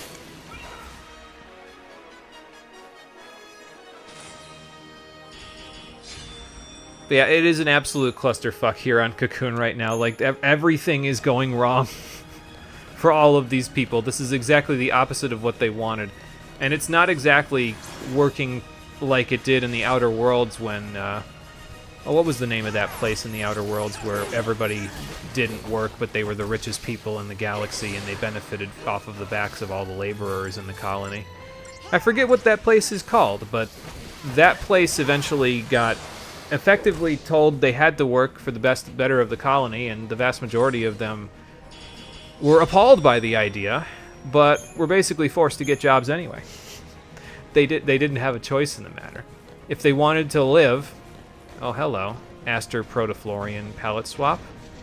Ivysaur? Something like that. Well, might as well wait for him to turn around. He doesn't seem to have very good peripheral vision, so... Vernal Harvester. Okay, cool, I guess.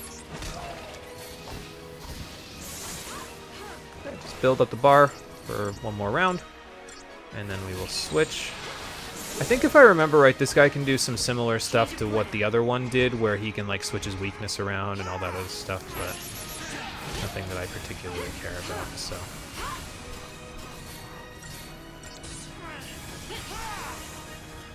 Especially on a preemptive, like that just makes it a lot easier to take care of him. Come in. Oh, hi. Ah, how was the sleepy dimension? That makes sense.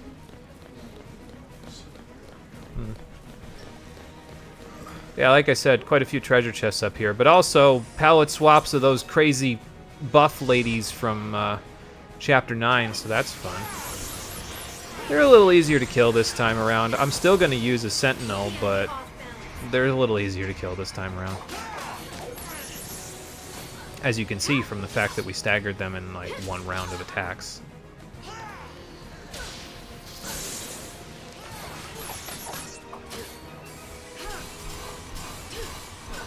Stabilize the gauge a little bit, let Hope stagger her, and then off we go. Goodbye. Yeah, like in the past, when we were fighting their palette swap versions in Chapter 9, when they would get those buffs up, it'd be like, oh, okay, shit, I'm gonna die if they attack anyone other than the Sentinel. But now it's like, no, we got enough HP. It doesn't even matter anymore. Now, 6 more particle accelerators. Those will come in handy. This is an NPC. I don't know about that, actually. Pretty sure Eden Hall's in just as much of a mess as the rest of this place is. Oh, that's what happened. Okay. I think I took this path previously, and it ended up coming and wrapping around. So, since it wraps around, let's... Are you gonna die? What do you think? You're standing around in the middle of a battlefield rather than trying to get to safety. Like, if you're gonna stay here, pick up a gun.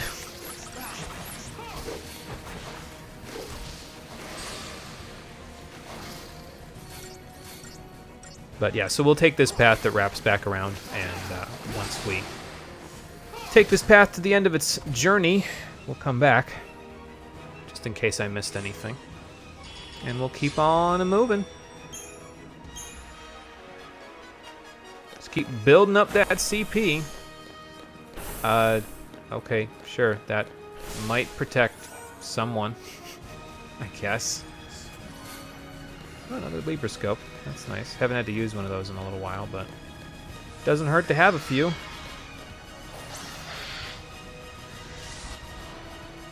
Well, I'll take a preemptive strike on Orobons, actually. Both of these enemies can be kind of tricky by themselves, so having all of them at half health, yeah, I'll take it.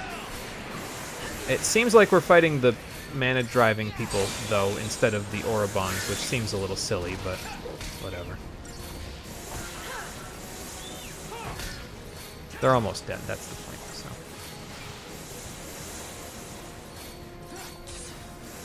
There we go. Nice and easy. What was with the big stretch there, Snow? Did you need to get that in to make sure that you weren't feeling stiff? Because actually, that's not a bad idea. Oh, my neck! Yeah, that. Don't break your neck in the process of stretching just because you see someone else do it. Cole had a neck injury. He had a herniated disc. 23! Yay! Wasn't very much fun for him, so don't hurt your neck at a young age. It's not very good. Yeah. Funny thing is, if I remember correctly, you said you actually gained motion in your neck when you got the surgery to get it out. The doctor also said that was the largest hernia we've ever seen in a person's life. Great. Yeah! Well, I guess at least that Aeroga isn't on me.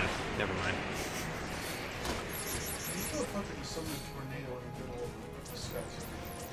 Yes, he did.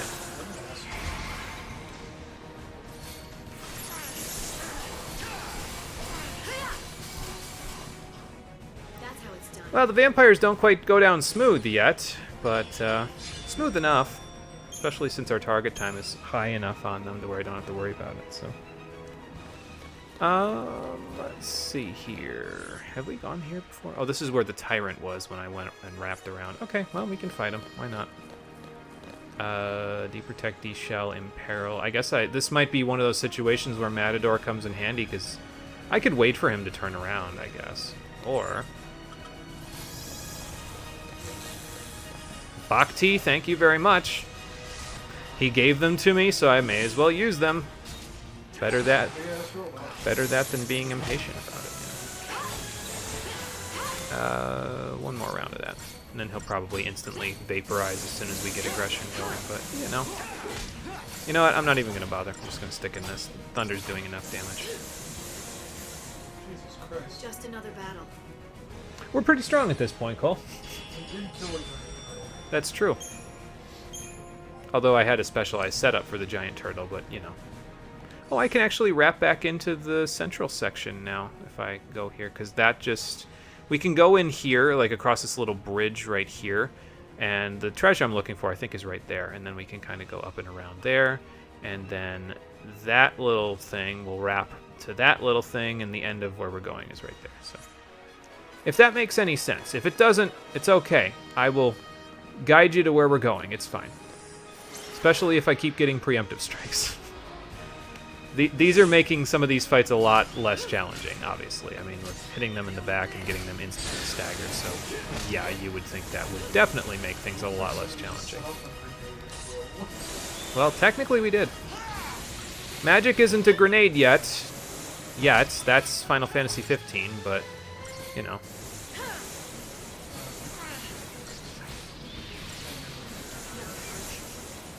XV's magic system is, something.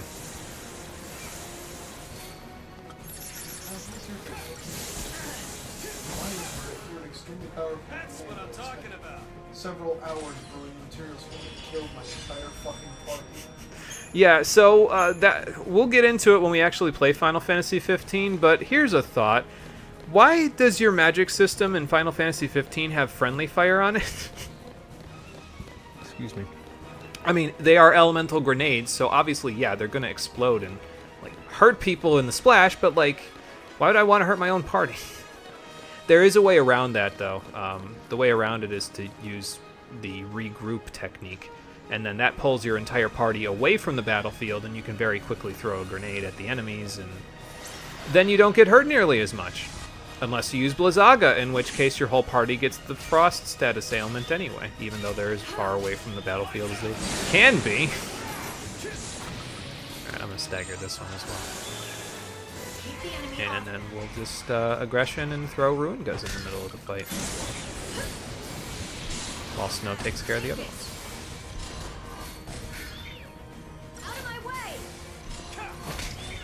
I was going to say, are the other ones still staggered? But yes, they are. So.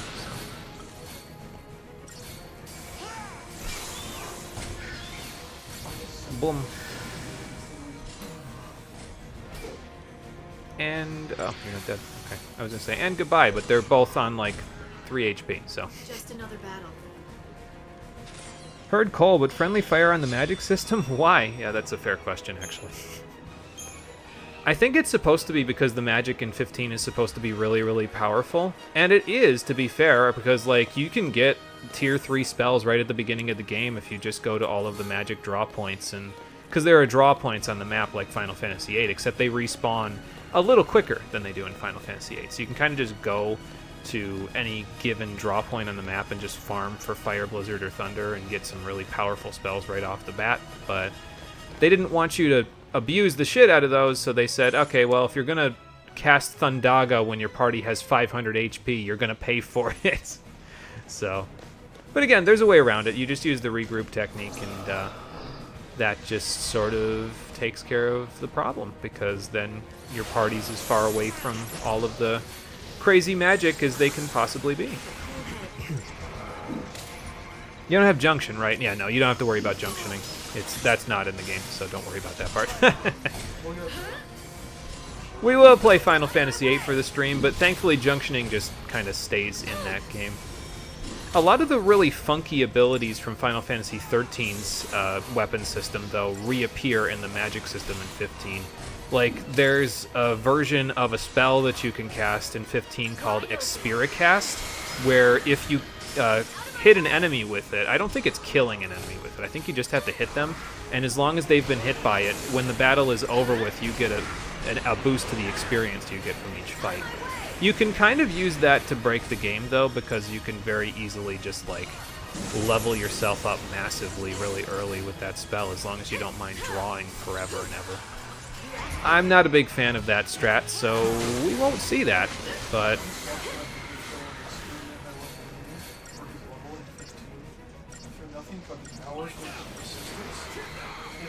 yeah, Cole was talking about there's a fight against something called a Bandersnatch in Final Fantasy 15 that you can fight very, very early in the game, like pretty much as soon as you get to the first hub. So I decided it would be a great idea to fight this Bandersnatch, which is a level 35 enemy, at level 10. I won. It took 25 minutes, half an hour, but I won. Still remember that one video. Can you beat Final Fantasy VIII without junction? My reaction. Doesn't that mean you don't get items? Yeah, you don't. I don't think you get items if you don't junction, because don't you have to in order to get the items command? I forget. But, yeah, I would not want to beat Final Fantasy VIII without junction. Junctioning is a pain in the ass, but it's still probably it's still a pretty interesting system to mess around with, you know what I mean? Because then you can get a whole bunch of other crazy stuff that you wouldn't normally be able to use. So, okay, the Vernal Harvester is our first target. That's fine, I guess. Although that means that we're going to have to deal with a Forged Blade, but, well, you know, it is what it is. Alright, we don't need to fight the Centurion Blade, but I think this particular case, Matador is a good idea, so. Because the Centurion Blade is being a pain in the ass. No, I don't want to fight the Centurion Blade, I want to fight the Tyrant. Thank you. Okay, get Imperil on him. And then the Delta attack. Switch it up. Let Snow tank it up. Oh, please get away from the Centurion Blade. It's not going to help you cast, trust me. And then we'll take out the Tyrant, and the Centurion Blade will go with him. Just remember that for later, though, because I do remember one of these guys being kind of nasty, but it might be like the last palette swap of the Tyrant that you fight in Chapter 13 only. And I think if I remember right, the reason why it's nasty is because the blade that they forge is immune to provoke. Which is like, why would you ever do this to me? But it's there, so. You know what is going to be kind of interesting about the Final Fantasy VIII stream through, though, now that I mention it, is that I've found a way to beat the game without being completely overpowered or completely underpowered. I found a way to beat the game while perfectly balanced. Ain't that fun? So that'll be interesting to watch. Because oftentimes you'll watch a playthrough of the game and like the person will either be super OP, like way too OP for that point in the game, or they'll be super underpowered. And oftentimes, you would think that would mean they're either over-leveled or they're under-leveled, but oftentimes over-leveling in Final Fantasy VIII actually makes you weaker because the enemies level with you. So sometimes you might level yourself up too much, and then you'll end up in a bit of a bind because the enemies will be so powerful that you just get your shit pushed in. Oh, good, they have access to Bravera. I didn't see that before this because they're not particularly hard to kill anymore. But there you go. Boring. Just snap the game's spine in half. Yeah, I know. But honestly, when it's so easy to... Ooh, they dropped perfume for me. That's nice. That sells for quite a bit.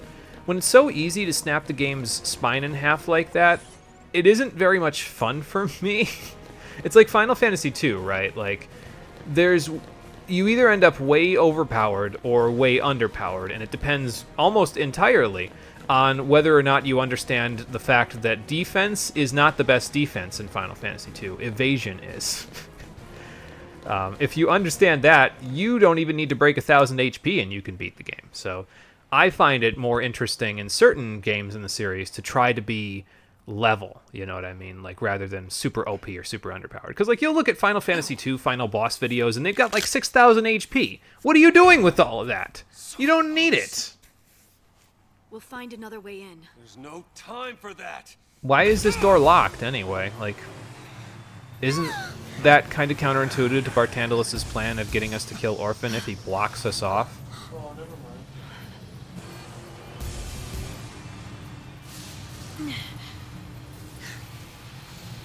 Go.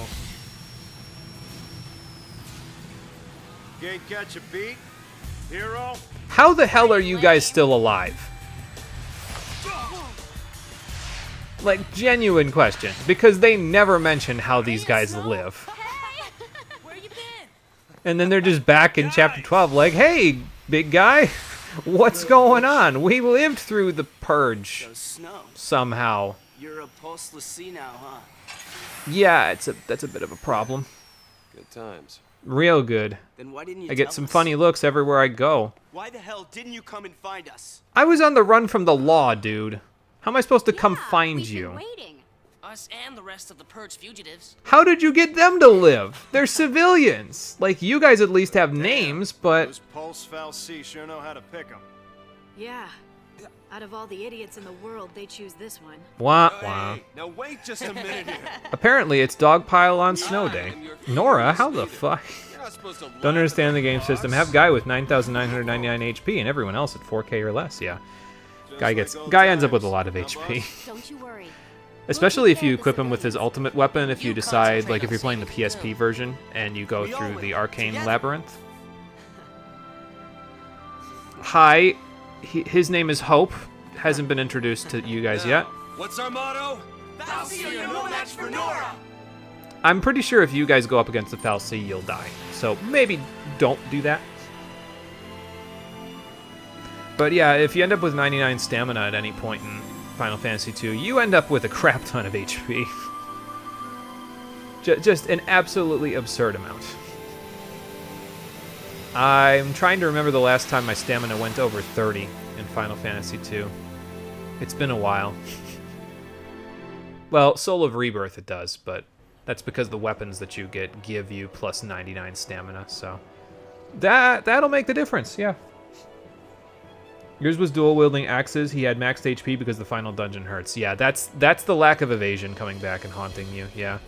Death Knights, here's the problem, right? And here's the reason why evasion is so good in Final Fantasy II. There's a large number of enemies in the game, most of them undead, where when they hit you for a percentage of your HP with each hit, rather than hitting you through your defense. So your defense does nothing. You may as well have 0 defense, and that's why they hit so hard, because they're ignoring your defense and just hitting you for a fraction of your maximum HP. They can hit you for more than your maximum HP if they get 8 hits or more. So you end up, if they get 8 hits or more, you just end up hitting the floor no matter how much defense you have. So yeah, that's a bit of a problem that you have to deal with, but that's why you get evasion and you put an evasion tank in front so that they can block all of those attacks, you know. Excuse me. Alright, so we got the Antares Deluxes. That's not the last weapon that we'll get in this section. There's one more weapon that we'll be getting. It gives you a bonus to the chaining when you get the stagger gauge up. I think it's like a 10% bonus to all of Saz's stagger ability as a Ravager, and well, really in everything, Ravager Commando, any of his offensive stuff, it'll boost it by 10% more, and then it's 20%, I think, if you upgrade these to the... These are the Fomalhautes, if I remember right. They go up to the Fomalhaute Elites, which I like the Antares Deluxes and the Fomalhaute Elites just because I like the Fomalhaute from Final Fantasy XII, but yeah, I don't think they're as good as they could be in this case. I mean, they're better than the Altairs at that point, to be fair. Well, maybe not, because the Altairs have higher strength and magic than the Fomalhaute Elites at star level, but the extra chain bonus can be nice. Either way, I'm just going to sell them. Don't really need them. We have the high 80s Magnums. Oh yeah, we got the Champions Badge before, so I can actually show you the thing that I was going to do with it in just a moment, once we sell off the rest of our garbage. We don't need this stuff. Like I said, we're really only going to need those Hellish Talons because we're going to get so many of them from chests up ahead, so just keep those in the Particle Accelerators, the Perfect Conductors. I'll probably use the Perfect Conductors in just a moment on the Champions Badge, honestly. So, your reaction to the 8-mans in 14? No, I don't want to go back to Final Fantasy II. That shit traumatized me. Yeah, you and probably a lot of other people, honestly. Like, I get... At certain points in the year, I end up getting, for some reason, it happens like once a year, I'm not sure why, but it happens like once a year. YouTube will just decide to recommend me a whole bunch of Final Fantasy II analysis videos, and every single one of them has no fucking idea how to play the video game. At all. Like, some of them get pretty close to understanding the mechanics of the game, but the vast majority of them have no fucking idea how to play the video game, and they're complaining about it as if they know what they're doing. It's like, no you don't. You didn't even bother getting in depth with this system. Why are you bitching about this if you're not going to put in the work to figure this shit out for us? You're supposed to be the voice of authority here. You're the one doing the video essay. And it bugs me so much that once a year, I'll look at these things and I'll say, fuck it, I'm making my own Final Fantasy II video essay. Still haven't bit the bullet on that one yet, but maybe one day. I do have summer break this year, although I have a summer course I have to go to, so that might throw a wrench into that, but you never know. Okay, so actually this is the accessory that you can combine with the Punisher to get a good chunk of TP, because if you give Fang the Punisher, the Energy Sash, and the Champion's Badge, you'll get back quite a large chunk of TP from staggering enemies and killing them, so. But rather than do that, I'm just going to upgrade it all the way to full, and I probably can just do that, yeah, with one Perfect Conductor for right now. So we're going to star that. Oh, I need a pair of Skyte to upgrade it, if I remember correctly. I didn't write this one down, so hopefully I'm buying the correct thing. Not that I have anything to spend money on for the rest of the game now, but, you know, hopefully I'm buying the correct thing. If not, well, shit. I'll look it up if I'm not buying the correct thing, but I think that's the correct thing. It is the correct thing. I did, in fact, remember. So this will upgrade it to a survivalist catalog, just star this as well, which actually won't even take that. We can just use... okay, well, we can't just use these, but... I'll just use one more Perfect Conductor, whatever. Only needed 175 experience, and you can't even give me that, huh, Hellish Talons? I'm disappointed. But yeah, so now it's a survivalist catalog. It's, again, Shroud Scavenger, so you'll get a higher chance of having Shrouds drop from fights, but if you dismantle a starred version, you'll get 2 Fortisol, 2 Aegisol, and 1 Deceptisol out of it. And honestly, I just think that's a flat-out better reward than trying to get the drop rates to work with you, so I would say that's probably in your best interest, so. Now, if I remember correctly, yeah, we're in Leviathan Plaza now. We're headed up that way, but, well, the plaza is called Leviathan. That doesn't mean we're going to find a tsunami-throwing serpent here, but generally speaking, Leviathans are pretty big, so it's worth thinking about that and thinking about what's up ahead. So I think we might use a little bit of our CP while we're here, and then we'll move on up in the world. Might as well burn through a little bit of it so we can see how close Snow is to getting himself further ahead. He's kind of like the litmus test for the rest of us because he's the farthest behind out of anybody in the CP department. So whether or not we max out will be entirely dependent on Snow and how far behind he is.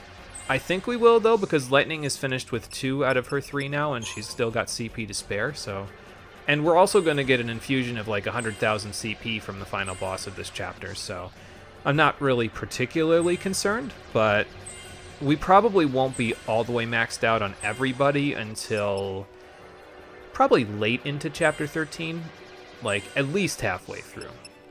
It won't be before then, so... we can get another one, right? Yeah. Then let's get another.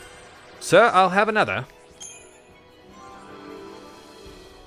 Another. I like this. Another! What's the other ability that you get in here? Is it Aeroga? That's not an ability. No, Stopka. Okay. Stopka always confuses me because it's like, no, wait a minute, am I getting something else? I forget it exists because I never use it. So. Alright, so Snow, you probably won't max out Ravager just yet, but that's okay. We're moving on up in the world. You're like halfway done with Ravager at the moment. You've still got 92,000 CP to use, so let's see where we can get you, big guy. He might get close to 1,000 magic by the time we're done. Don't think he'll quite crest that 1,000 magic, but he'll be like Reverse Hope, except with less strength, so. Alright, 12, 24, 42, 54,000 to finish Ravager for you. And then, generally speaking, it's about 300,000 CP per primary roll. I think it might be slightly more than that, but so that probably means that Snow's got about 350,000 more CP to get, and then he's good to go. Not bad. And like I said, we're getting an infusion of 100,000 at the end of the chapter, so we just have to account for the rest before the final boss fight, and I don't think that should be terribly hard to do, especially considering the fact that I know one of the things that's up ahead, one of the enemies we can fight, and it is a good source of CP, so don't even have to grind for it either. I do wonder if this is going to make the Humbabas that I'm definitely going to have to fight in about 2 minutes a little bit tougher, though, is leveling this stuff up, because then we get them to stand up faster, but we'll figure it out. Hope finally gets haste, though, from Stage 9 of his Synergist Crystarium, so that's pretty nice for him. He's almost exactly on par with Saz now in terms of Synergist. He just doesn't have access to Vigilance, so as long as you can account for that, and a lot of other people get Vigilance, so if you can account for that, Hope is a pretty damn good Synergist, so... his Synergist got the short end of the stick a little bit, though, just because I generally don't use synergists in synergist spells. Let's just do it that way, in random battles, because they're not really necessary. We've got the Tetratic Tiaras, we've got the Sprint Shoes, we've got the Aurora Scarves, we've got the Talismans that give us Bravery or Faith, so... Usually those are enough, and again, most of the time battles last a minute or less anyway in random fights, especially with all those buffs, so like, excuse me, we don't really need to worry about rebuffing or anything like that. You can just barely get this HP, right? Yep. Sweet. So Saz will probably crest 8,500 HP by the time he's done, judging by, well, maybe not, because Synergist is his last one. He'll go over 8,000, though, so that's pretty nice. Working your way up there, Saz. Making it a little easier to equip those high 80s magnums with every HP boost you get. And Fang's done with Saboteur. Look at that strength. 1627 without even really having a weapon that's dedicated to strength. And we're not even done yet. I think this is Reprieve over here that she gets. Yes, and Reprieve is pretty good. Like I said, it's like the second chance ability in Kingdom Hearts. If the Sentinel would take more than, I think it's like 30% of their HP and damage, they just get left with 1 HP instead. So, can save them from a lethal blow, which would probably make things problematic for the rest of your party, considering the Sentinel's usually the one absorbing all the damage. So, of course, whether or not they'll take 30% of their HP in a single hit, that's a question. I don't have an answer to that one. Usually you don't see that kind of damage on a Sentinel, though. Unless you did something really bad. So. Alright, Vanille, let's see how far you get into your third and final primary roll. You only need 16,000 on these side nodes, which compared to everybody else is actually quite a small amount. Everybody else needs at least 18, if not 20, so... Here's your Stopka. It will not be a stopgap, though, because we can keep going.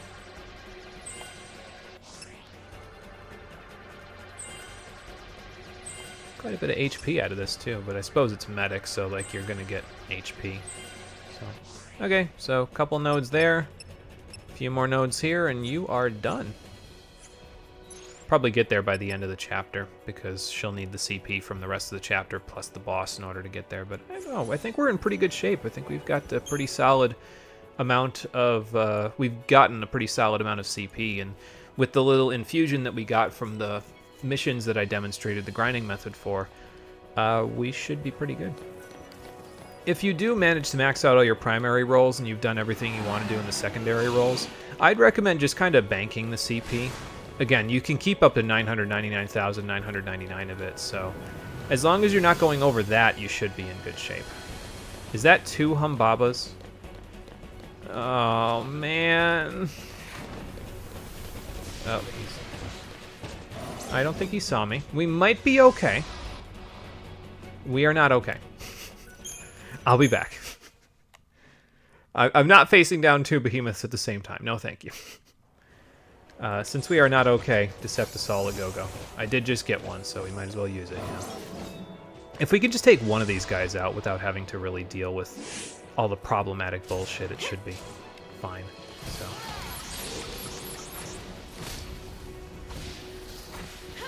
I do have to stay in this, though, because I can't... whatchamacallit. Oh, we actually hit the other guy and staggered him. That's cool. Let me just do this real quick, and then we'll go Smart Bomb for you. We're going to lose that stagger, but that's okay.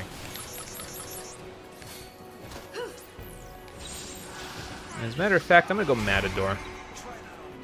Let Snow handle the aggro a little bit. Okay, D-Protect and D-Shell are up. Let's get Imperil going. And then we'll go... into Delta Attack. And we'll have to deal with the fact that he's about to, you know, stand up in about 3 seconds, but, you know, Snow's got this, I think.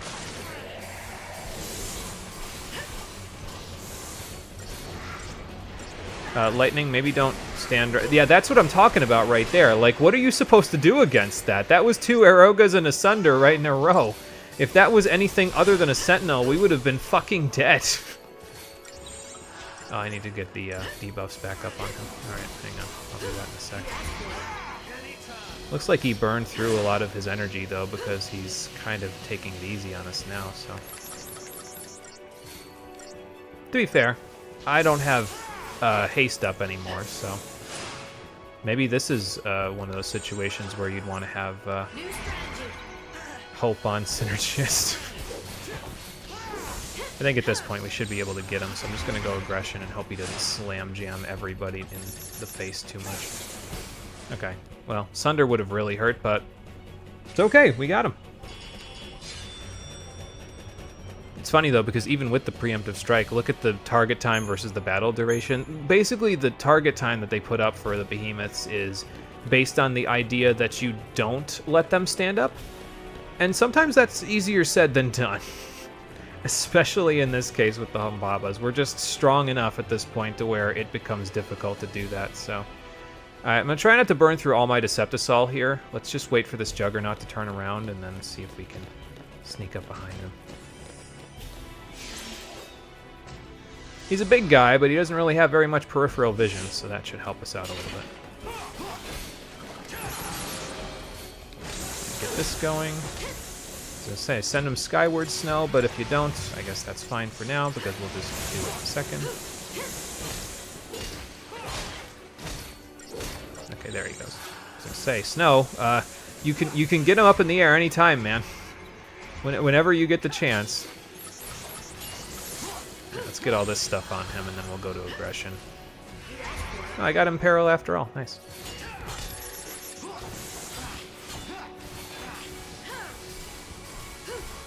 Remember when these guys were hard? I'm saying that, and we've still got all that HP left to go, but look at how much HP we chunk off of him every time we hit him.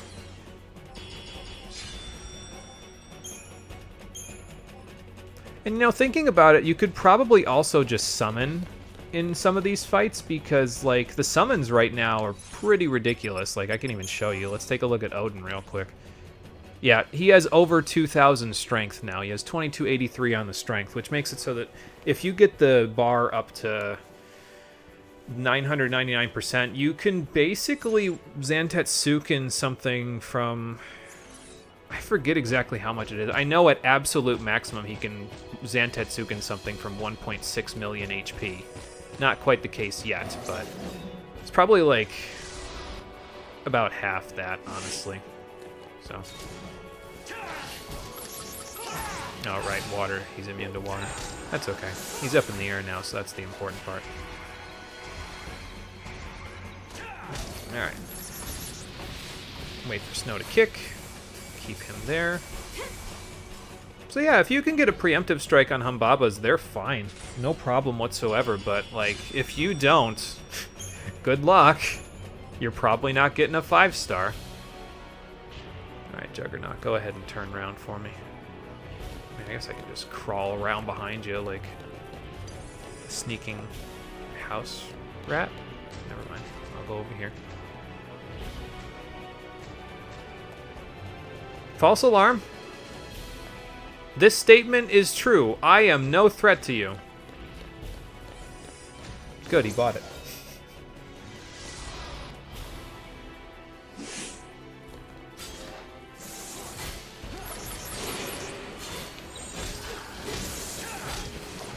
Alright, so he's going to do his little blast thing before we can launch him, so that's fine. We'll just wait to launch him until he's done with that. Snow, can you get on the ground so you can launch him real quick? I'd like to put debuffs on him. Go ahead, just launch him once. There you go. Okay, that's all I need. Alright, just quickly get these up, and then we'll go to aggression. Okay. Now, hopefully we can finish him before we get to a situation where... Oh, okay. Well, that's going to be a little bit of a problem now, isn't it? Well, he'll steam clean anyway while he's waiting for us to... Or while he's in the process of doing this. At least I think he will.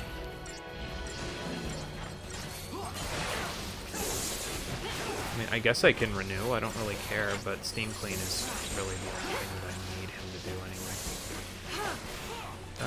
Yeah, we'll just keep this up. I'll renew after this, I guess. This one didn't quite go as well as the last one now, did it? We can get through this. It's okay, though. We will get him. It's just going to take a minute. Oh, wow. He whiffed hope on that last one. That's funny. Alright, let's go here. Let's see if we can get... I think he's almost completely... Like, he has almost no resistance to this, so... Oh, that did 5,000 damage. Wow. So why did that preemptive strike not work as well as the last one? Is it because Hope hit him with a Ravager hit first before Snow could hit him with the something else? That's strange. Well, fine then. Fuck you. I don't have to fight you anyway. There's an Adamantoise... Oh, there's an Adamantoise up there. God damn it. Yeah, I see that, Snow, but we can just walk around him. I said it last time. I shouldn't even have said it. I really hoped the dad wouldn't show up, but... Well, here we are. It's okay. We've got a plan. He's only got 2 million more HP than his wife. What's the worst that could happen?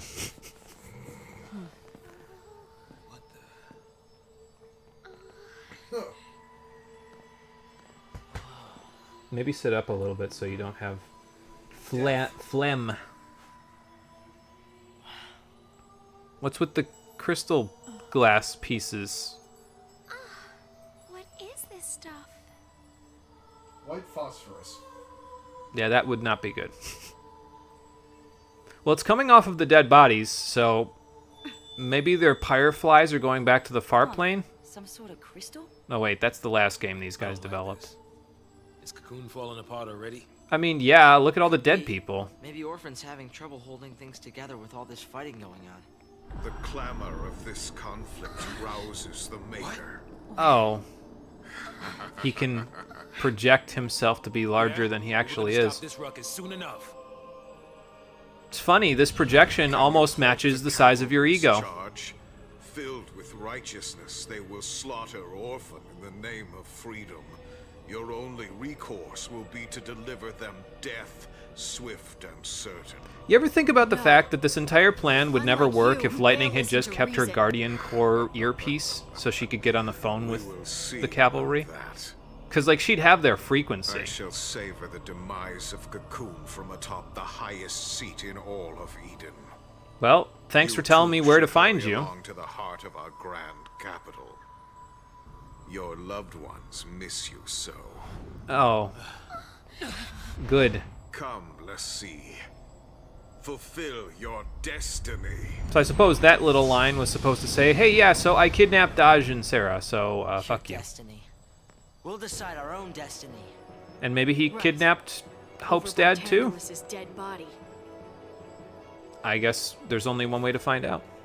But before we fight over Bartandalus's dead body, thanks for the Bloom game, I didn't need my eyeballs today. Well, like I said, we've got one last loose end to wrap up. So let's get the party that we had before together so we can wrap it up. The reason why you specifically want to fight this one, by the way, is because of the fact that, let's see, how do I want to do this? Yeah, you know, that's fine, because then I can put you there, and then put you where Snow is. Okay. The reason why you want to fight this guy is because, I'll show you in a second, but basically there's treasures in front of us, and, excuse me, if you don't fight him and you try to go get the treasures, it won't end well for you, so. Alright, so let's get everything back the way that it was. Just get the saboteurs right here. And we have the TP, so especially since I clicked retry and then said fuck you to that last fight, so we now don't need to worry about the fact that I was at 3 TP going into this. Not that 3 TP would matter, because 3 TP is enough for what I need to do for this part.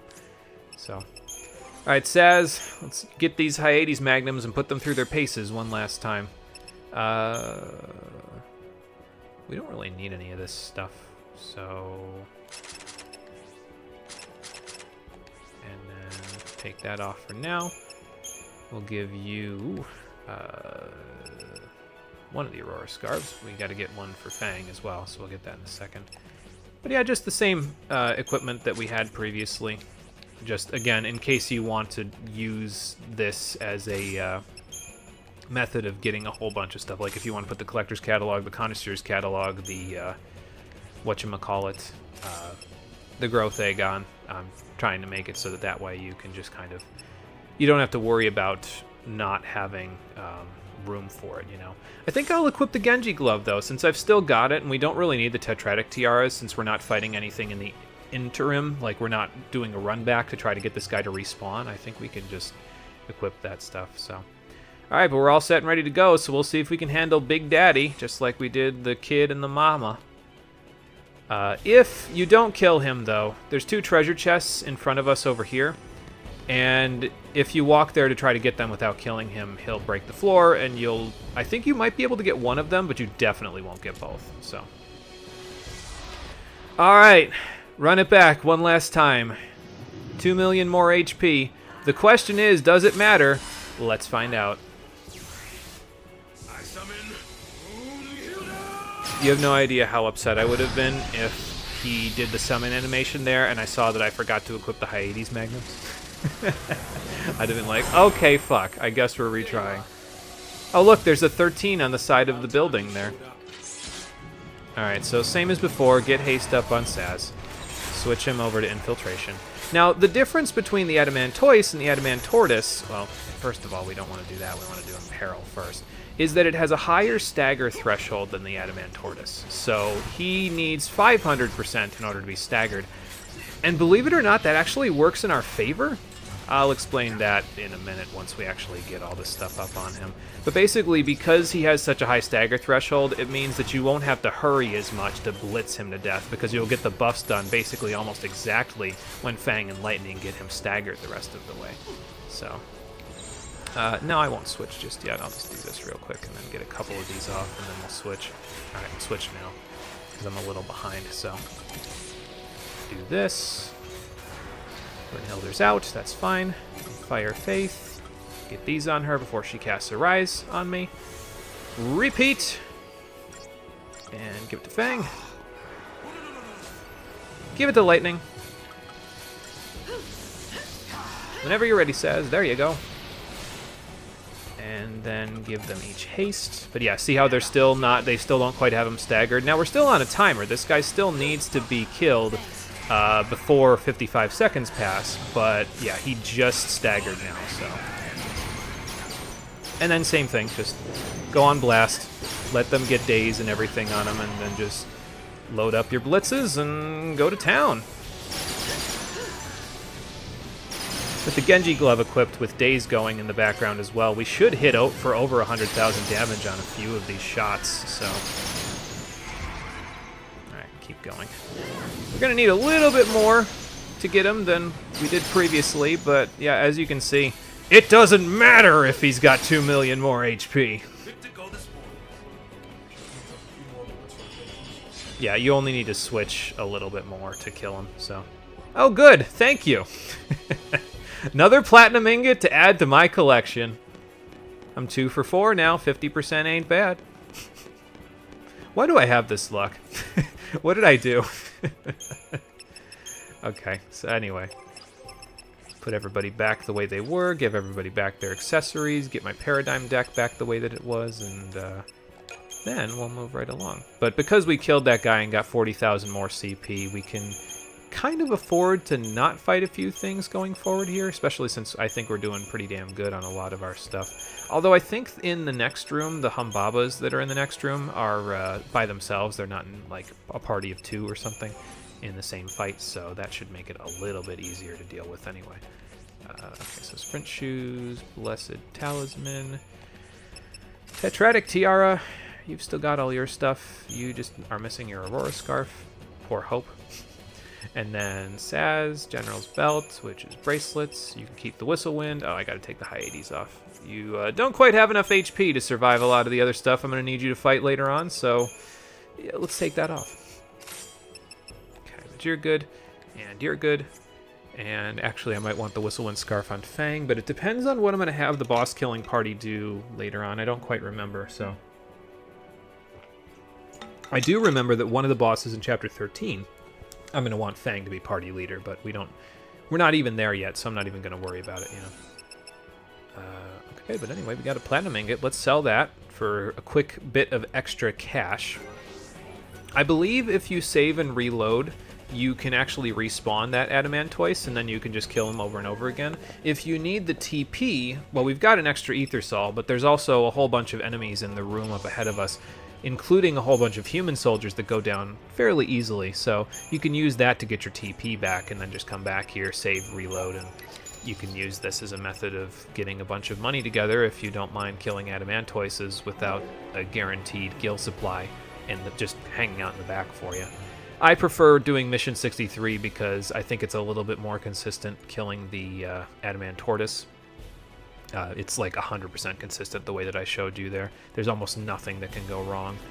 So the only thing I can think is that like you misclick a few times and then you end up in a situation where the enemy's like, it gets up, and then once it gets up, it's like, okay, well, retry, you know. But yeah, other than that, I can't really think of any situations that you could get in where you get into a problematic situation. Unlike in this situation, where the Celebrants have bazookas and they are very willing to use them. I think, honestly, the most annoying thing about the bazooka is just the fact that it interrupts not only your attacks, but also it prevents your bar from going up while you're being thrown up in the air. It'd be nice if Vigilance gave you a chance of not getting thrown up in the air, but, I mean, it's a bazooka. Like, what am I expecting? I'm not going to tank a missile to the face. I'm not a Krogan. But, yeah, these guys will give you a decent chunk of TP back. A little annoying to have to fight them because of bazooka, but, you know. I'm going to try to do something here. Okay, it didn't work. I was trying to use the paradigm shift to prevent them from throwing lightning or hope up into the air, but it unfortunately did not work out. Thankfully, it looks like aggression just monsters on those guys. That's a new way to use that verb. It just destroys those guys. That's the point. Thank you for the 2 incentive chips, though. Those will come in handy. Where do these stairs go? I've never taken these stairs before. Do they go up to where the behemoths are? Oh, you know, probably this is how you get around if the adamantoise breaks the floor, actually. Now that I think about it, that makes a lot of sense. That is the weirdest music shit that I've ever heard. Just went, Yeah, it actually, if you walk back outside onto the promenade there, it'll shift back to the boss theme again. So it's a little bizarre. But yeah, this is the glass floor that he'll break. The adamantoise will die because he'll fall to his death because this is like... you fall basically into the core of Cocoon and he gets vaporized, but you don't get these treasures if he does, so... 6 more particle accelerators and... a plush chocobo worth 35,000 gil. Not even remotely bad. Oh yeah. And like I said, these Humbabas are by themselves, so you can just do this and stagger them up pretty good. Alright, let's go to aggression, let Snow launch him again, and then I'll keep him there once Snow's done kicking. There we go. Yeah, see, they're pretty simple if you can get a preemptive strike. It's just if you don't that causes the problem because of dual cast Aeroga into Sunder. Like, what am I supposed to do if he targets the wrong person with that? I am dead. Don't move. He can smell your fear.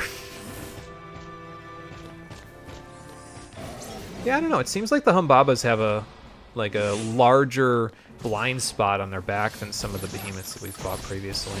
So, I mean, I guess that's true. Cole said they smell fear, but if you're not afraid, then they won't notice you. And that's fair. I will take that. That's a plausible explanation.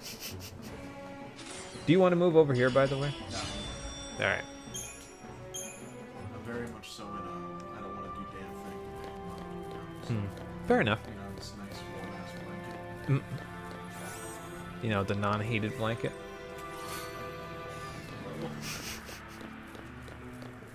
But yeah, here's the bunch of human enemies that you can beat relatively quickly for some extra TP. There's like 2 or 3 encounters there, and After watching a party of the sea kill an adamantoise and 2 Humbabas, literally some of the most horrifying creatures from the home world, is going to sit there and be like, yeah, we can kill them with guns. it's a fair question. After the adamantoise just tried to stomp on one of the members and parried that shit like you know in a Dark Souls game. It's a fair question. I would think that these guys would run away, but not so much.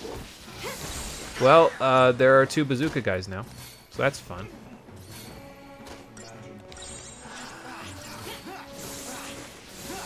All right, well now we're going in the wrong directions here, so let's switch to aggression and see if we can take these guys down. Do that real quick, and then maybe do this to prevent him from bazookaing. Oh, okay, the other guy bazooka instead. Snow, keep him busy, buddy. There we go. Got him. Also, we're not hearing the normal battle theme at the moment now. We're hearing the one from Chapter 1 that we heard on the Hanging Edge, which I believe is called Razor's Edge, if I remember correctly. But yeah, even though these guys have bazookas, we can still handle them relatively well, and they give good TP back when you blast them, so I'll take it. Ah, he moved out of the way. How am I supposed to hit his bazooka if he moves out of the way? Also, why am I hitting the Archangel? Ooh, nice. Actually, that went really well right there. Hit all combatants involved, which I approve of.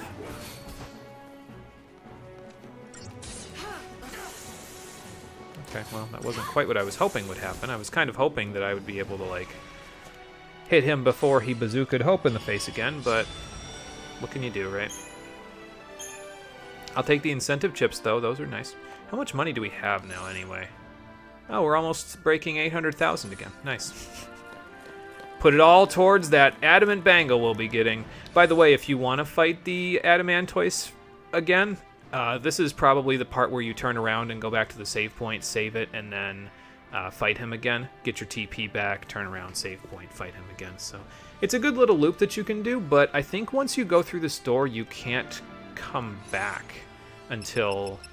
There's another way to come back to this very specific section of the map later, if I remember correctly, in Chapter 13, but until you get to that point, you can't come back. So do whatever you want to do here before you go through this door. There's no boss at the other side of this door, though, so... I'm not going to switch my party just yet, but... Stupid question. What do you need earlier? Friday only, because I'm in school 3 to 4:15 Monday and Wednesday, and then 9 to 5:45 Tuesday and Thursday. Okay. If I get home early enough... Is that just the Ironworks set? Kind of looks a little bit like it. Yeah, if I get home early enough on Monday or Wednesday, I can take you, but we'll see.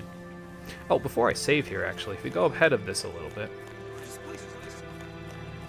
that's a fair question. This place looks to be made of a bunch of fiber optic cables and glass, so honestly, you're probably screwed, because if the Adamantoise decides to step on this place, you guys are a little hosed. There's the Mistletoe, though. Yes, hosed. Like hosier. Eh? But yeah, there's the Mistletoe, and the Mistletoe is the weapon that I was talking about that you can upgrade. I don't remember exactly the materials that you need in order to upgrade this. I probably should have looked this up, but basically, you star the Mistletoe, and then you upgrade it with a Scarletite. Now, we don't have Scarletite yet, so we can't really do this last part of it yet, but if you star this and then upgrade it with a Scarletite, you can then star the upgrade to that, the second tier of the Mistletoe, which is Arany's Cane, if I remember correctly. You star that, and I think between the two of them, it only costs about 180,000 gil to star... like tier 2 star, not including the Scarletite, but there's actually a way for us to get some Scarletite in a few minutes here for free. So we'll work on that in just a second. But if you have a Scarletite for free, if you have the weapon for free, it only costs about 180,000 gil to get this thing from a level 1 tier 1 weapon to a starred tier 2 weapon. Then, if you dismantle the Genji glove, you can get 1 trapezohedron. And then you can upgrade Arany's Cane, which is, again, the tier 2 version of the Mistletoe here, up into Vanille's ultimate weapon, Nirvana. If you star that version of Nirvana... Now, the way that tier 3 weapons work is all tier 3 weapons are the same weapon. They're called the same thing. So all of Vanille's tier 3 weapons are Nirvana, no matter what they started as. The difference is the ability that that weapon has when you tier 3 it. So, like, a Mistletoe Nirvana will have Ally KO Power Surge level 2, whereas a Malboro Wand Nirvana will have improved debuffing 2. So that's how those will work. And then they usually have different stats depending on what the base weapon is. But if you star Nirvana, with the Mistletoe being the base, and then you dismantle it, you get 3 trapezohedrons for your 1 trapezohedron. So then you can make 3 tier 3 weapons, or you can use another one of those trapezohedrons that you get to buy another Mistletoe, which you can now buy for 11,000 gil. You do the whole thing over again, and then you've got 5 trapezohedrons. So then all you need is 1 more, and you can get everybody to tier 3 weapons if you so choose. I'm going to hold on to that, I think. I'm not sure if I'm going to demonstrate it. I think we have enough money to star it, but I don't know if I'm going to demonstrate it to the point where I, like... Because we don't have enough money to get it to a starred tier 3 weapon, so I can actually show you the fact that it turns into 3 trapezohedrons. There is a video of it, though, on YouTube, if I remember correctly. Somebody showed that with... I don't remember if they did it with the Mistletoe, though. It's just the Mistletoe, out of all of the weapons that dismantles into 3 trapezohedrons, it's actually the least expensive weapon to purchase at 11,000 gil. So. But since I'm probably not going to use... Well, I know I'm not going to use a tier 3 weapon at all.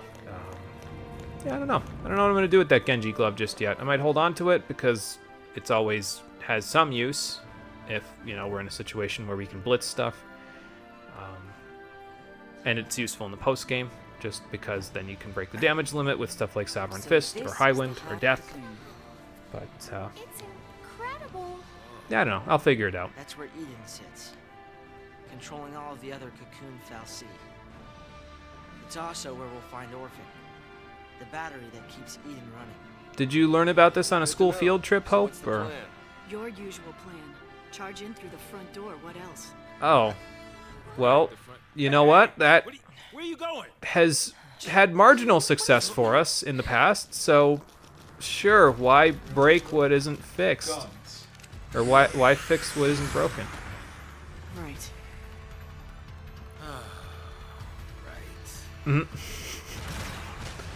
The two expressions of, oh, okay, thanks for the assist, big guy. Something tells me they're not very happy to see us, though, Well, because they're boxing us in. backup is happy to see us. Yeah. So let's see if we can deal with the backup then. Are they closing in on us? Can I just get out of the way and they'll just slam into each other? No. Is there anything behind this guy? No, so we don't have to fight the tyrants. We have to fight the Juggernaut, though. Bhakti, thank you for this Deceptisol again. Let's hope this goes better than the last time I preemptive struck a Juggernaut.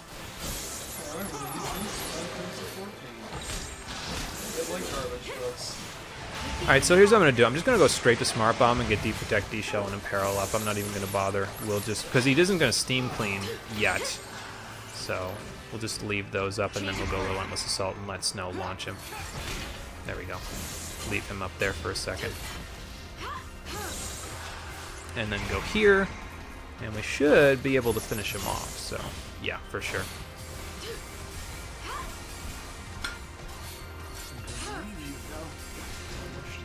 Be ready for the next fight. Okay, bye, Cole.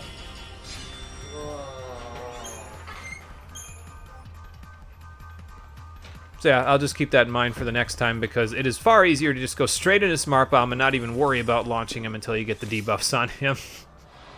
just so much simpler than trying to do anything the other way. You guys just watched me kill a giant Juggernaut monstrosity machine thing. Why are you even bothering? I mean, I suppose they're staggering me through vigilance, but, you know, I guess that's impressive.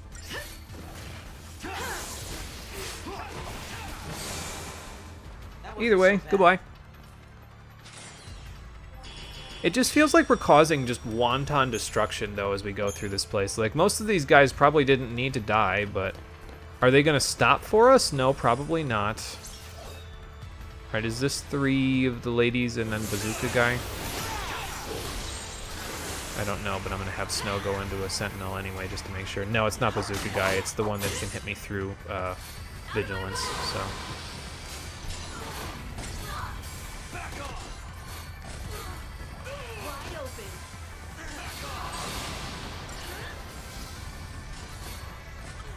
Okay, there you go.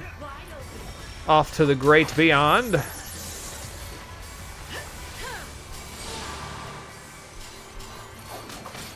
And you're just about gone, so... Just wish some of those ruins would have redirected, but, you know, it's fine. We got him.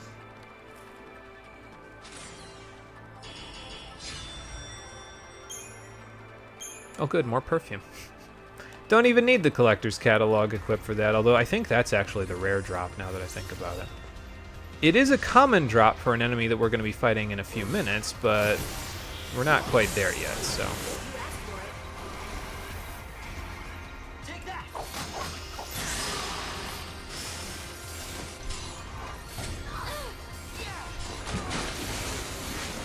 I just love how you can just kind of throw so many grenades in the end game, though. Like, you've got Hope doing the elemental grenades, you've got Lightning doing the non-elemental grenades.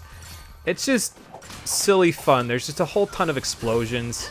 It lights up the dopamine receptors in the 12-year-old part of my brain. Oh, I've got the repeat there. Oh, that's not what I wanted, but it'll get the job done. I usually, don't go for the Razor Carbine when I'm playing through this game, though. Like, before this, I think I upgraded the Axis Blade all the way up. Like, I bothered grinding it all the way up previously, but I don't know. I think I'm a little bit more of a fan of the Razor Carbine, honestly. And again, you could use Helter Skelter if you're more a fan of having lightning do physical attacks, but her backflip gunshot thing is kind of slow. Okay, what are they up to? Same thing they're always up to, Hope. Dying. See? Oh. All of them? Just like that? Well, that's nasty. Friendly reminder we're running on borrowed time. Yeah, no kidding. So, right at the end of Chapter 12, they introduce you to one of the last new types of Seath that you'll be fighting. Sacrifices. They're a little nasty, and we need a special setup in order to make sure that we are absolutely prepared for them, because they have a nasty method of attacking you. That Power Glove, I don't know if it's so bad, but it's not good. So we actually need to go to the shop. Now, you can actually get the accessory that I'm going to buy here in the next chapter instead of getting it here. I forget if it's B&W or if it's someplace else, though. Nope, it's here. I'm going to get a Cherub's Crown while we're here. Only one. You could get 3, so you have 1 for each of your party members, but I only really need 1. So we're just going to grab that. What else do I need? I need another Perovskite and 36 sturdy bones. We've got enough particle accelerators to do the rest, so we'll just grab another Perovskite. So let's do that. Just like that, there goes my money again. 36 sturdy bones. And this is actually the last of any items that I'm going to be upgrading for the remainder of the game. I'm not planning on... Excuse me. Well, honestly, I guess if I'm not planning on doing the Mistletoe thing, I can sell it. But I'll wait to sell it until we actually, like, definitely don't need it ever again, you know? So, but we got credit chips. We got the plush chocobo. We got incentive chips. I'll keep the particle accelerators for now because those can be useful. Don't need the perfect conductors. Don't need the hellish talons anymore either. Let's just get rid of those. And perfume, sell that. Alright, put the rest of that stuff there so we can use it in just a moment. And, okay, let's do the upgrading.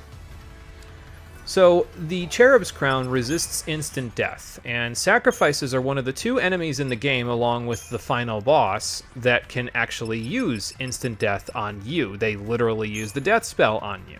So, I like getting instant death protection here, and then kind of having Snow be a sentinel, because being a sentinel will just kind of allow him to draw all of their attention, and then I only need 1 Cherub's Crown, because if he has all their attention and they cast death on him, he has the resistance to prevent them from killing him instantly. So yeah, that's just usually the way that I have it work. As for upgrading this, well, I'm just going to use 1 particle accelerator. It just goes straight up to star level. We could have used other stuff, but I don't really need to. We've got so many particle accelerators at this point that I might as well use them, you know. Upgrading it with the Perovskite turns it into the Seraph's Crown, and then this is where you're going to want the sturdy bones. 36 of these, 1 particle accelerator, and you are all done. Definitely don't even need the particle accelerator though, because look at how much experience that gives us. It's just that way I don't have to buy anything, you know what I mean? So, but yeah, at the end of it with the Seraph's Crown at star, it gives you 60% death, instant death protection. Pretty nice. Makes a pretty big difference in terms of all of this stuff. Now I'm just trying to think if I want to get rid of the Nimbletail boots or not, because we don't really need them at the moment, so then I could kind of have like just 1 page of stuff.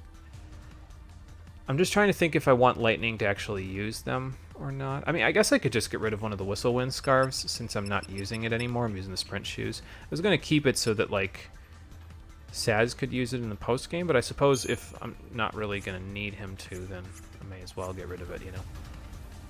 And then we'll just have 1 full page of accessories, and that'll be good enough. So, let's see, accessories, Whistlewind scarf. You have served me well, Whistlewind scarf, but now I'm going to send you back to the shop. Honestly, I could see Saz using one of them in the post-game, though, along with the Wordsight Bangle and then some general physical and magical protection. So, but we're not in the post-game. We're in Chapter 12, so we'll just deal with it this way instead. What do I want to get rid of for the... Probably the Aurora Scarf, right? Like, that's probably the easiest thing to get rid... Well, maybe not, honestly. It might be better to get rid of the Morale Talisman for the Seraph's Crown for the death protection. So we'll just do that for Snow for now, so that way he can, you know, kind of use Delta attack to keep them busy. And then we'll go from there. Alright, so let's save here.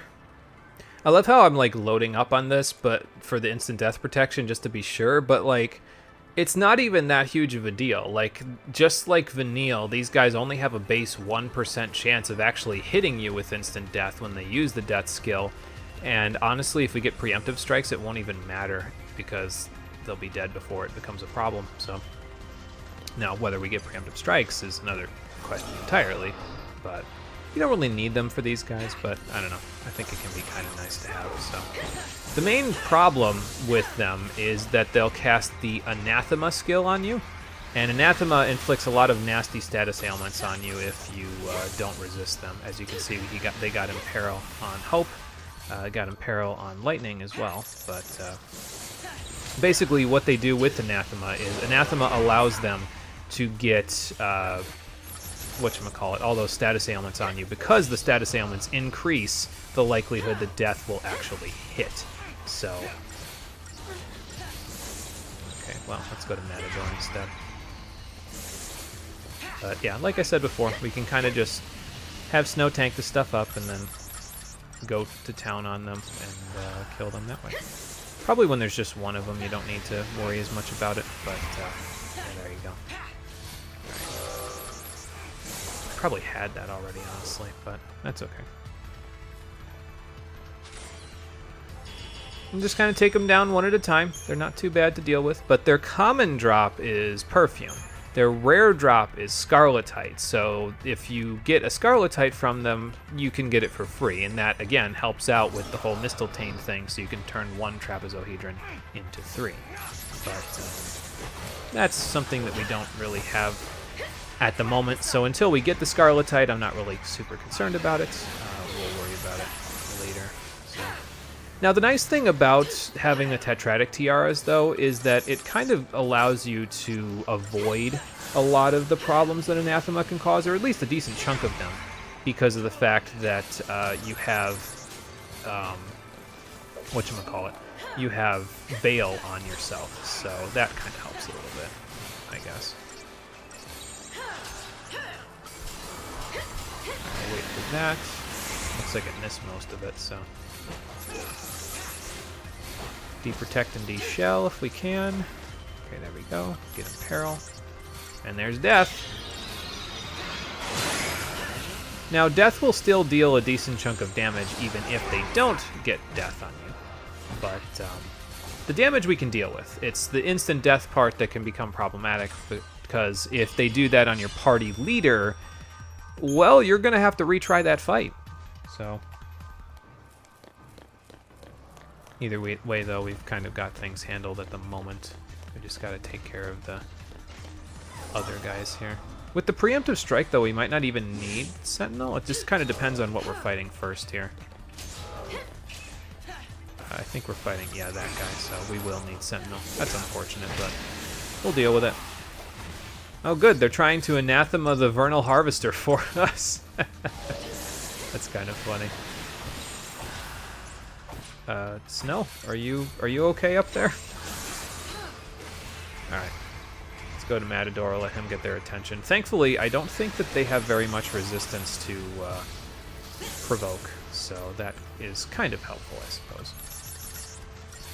Get de-shell on him, and I think, honestly, that's all we really need. We just get those two. We don't really need Imperil, because by the time Imperil becomes a problem, we can just kind of kill them pretty quickly like this instead, so.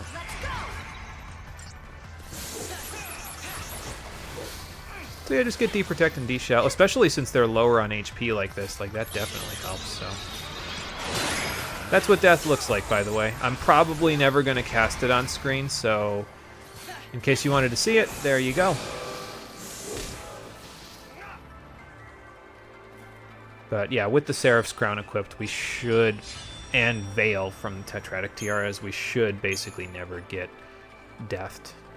There's always a possibility because the 60% from that and the 50% from Veil. The 50% from Veil is like resilience, so it's not like it's a flat addition rather than like a 50% added on top of the 60% death resistance that you have. So it's kind of hard to explain, but basically you don't have 110% death protection just because you have 60 plus 50 there. So there's always a chance. And that's scary as hell, but again, with Snow being a Sentinel and then the Seraph's Crown on him, it should make things... If we get deathed, the likelihood is so low that I might as well be getting another Constitution gem, right? So, if that makes any difference to anybody. Oh look, the Proudclad. Well, he's probably a Seath in there anyway, so what do I care? I mean, can Seath really pilot drones like that? I don't think so. Well, he tried to get a bunch of statuses on me. Not so much, though. Didn't really work out for him. I did get that stuff on him, right? Yeah, I did. Okay, good. I was like, I don't see D-Protect and D-Shell, but alright, that works. You just stop that right now.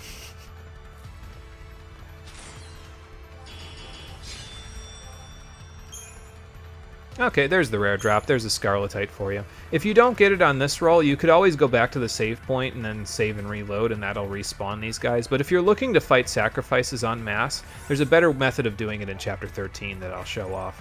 So, well, that's an Aethersol, and I do, in fact, see an enemy blip underneath the destination marker there. It doesn't show up here, but it does show up here, so... He might be alive in there, and if he's not alive, well, then Seath can, in fact, pilot those damn things. They fly now, apparently. Well, they already flew, but you know what I mean. Honestly, I think I might just use Lightning, Snow, and Hope. It's kind of a similar-ish fight to the previous one that we did, but it's a little... You have to be a little bit... more careful with it. I'll show what I mean in a second. Actually, I could have just left those on you guys, but well, since that's the case, I guess everybody's going to get their stuff taken off for now. Yeah, I think having access to 2 launchers for this one is probably a good idea, so we're going to have Lightning, Snow, and Hope do this. So. I don't know that we need the Witch's Bracelets. I don't know if there's any magical damage that goes out in this fight, but just in case any of the lasers count as magic, I'm just going to equip them just to be safe, you know? So. Alright, but this is the harder of the 2 fights with the Proudclad that we're going to do here, so just make sure you've got the correct paradigms. And the ones that we have here, not really going to work out for us. He's immune in both fights. He's immune to all status ailments, so don't even worry about having Saboteurs handy. They won't really do you any good, so... And knowing that, we do... Probably Med Send Med is still a good idea, but we don't need Rav Send Rav, so... I'm going to use a Fortisol and an Aegisol, so we really only need offense, honestly. So let's do 2 Relentless Assaults and a Cerberus in the middle. It's going to be kind of a bizarre fight, basically, but then have a couple of aggressions there. But we do want to stagger him as quickly as we can, and then, I mean, I guess if we have a little bit of health that we can use. And you know what, I'm going to stick a Tireless Charge up here as well, just in case. You never know if you might need it, so we'll just keep that in mind in case we need it for... Because we're going to need Cerberus again, so just in case we need the healing, I'll just stick Tireless Charge here so we can do that, you know. But yeah, I think Relentless Assault should be good. Having 2 of them will let us ATB refresh, we can go Aggression, and we will need to use Cerberus, so... Alright, I think I'm ready. This is one of the tougher boss fights in this part of the game, so we'll see how we do in it. It's mostly tougher because it's technical, though, so we'll talk about why it's technical when we get into it.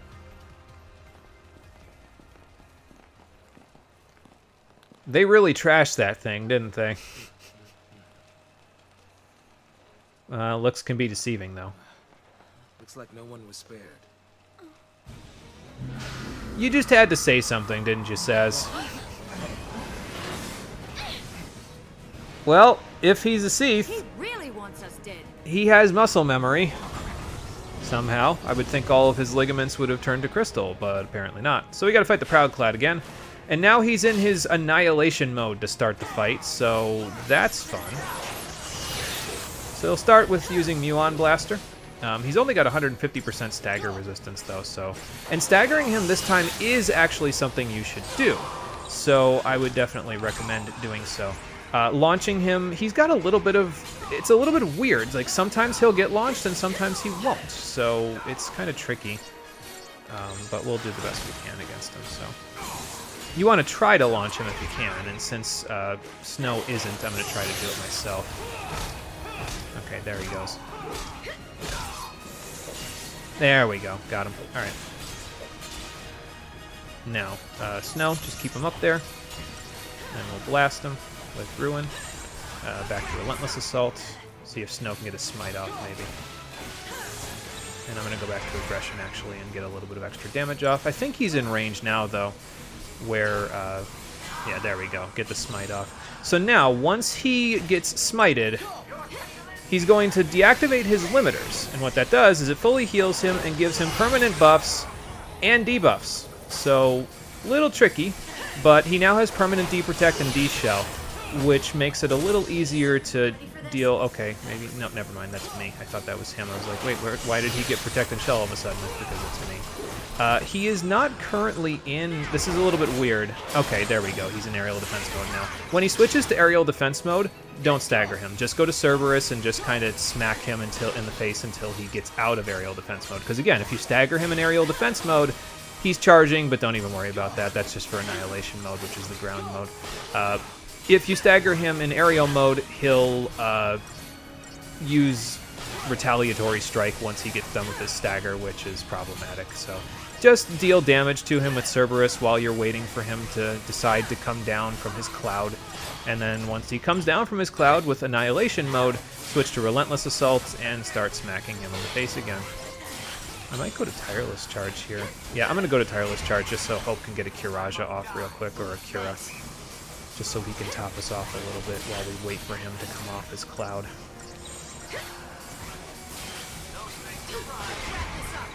Probably going to switch again in just a second, but, you know. It's fine. Yeah, he's going to switch to Annihilation mode now, so now go back to Relentless Assault and start staggering him again. If you stagger him here, he'll use Oneric Maelstrom. That's what he was supposed to use before in order to get himself into aerial mode, but if he uses it while he's on the ground, he'll stay on the ground, so yeah, there you go. But yeah, then stagger him here, and then we should be able to do a little bit more stuff. Muon Blaster prevents him from getting launched, I think, but that's fine. Okay, he's up now, so that's good. I was going to say keep him there, but you know, I'll do it myself. Okay, that works. Do this so Snow can launch him again. Once he comes down, Snow, whenever you're ready. Or don't, I guess. Okay, there we go. And then finish him off. Alright.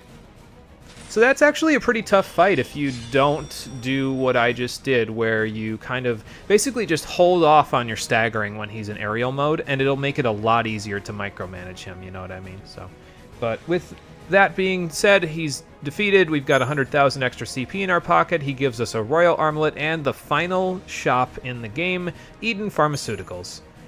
We'll see what we can buy from them in just a moment, once we take stock of whether or not Rosh has turned Seath yet.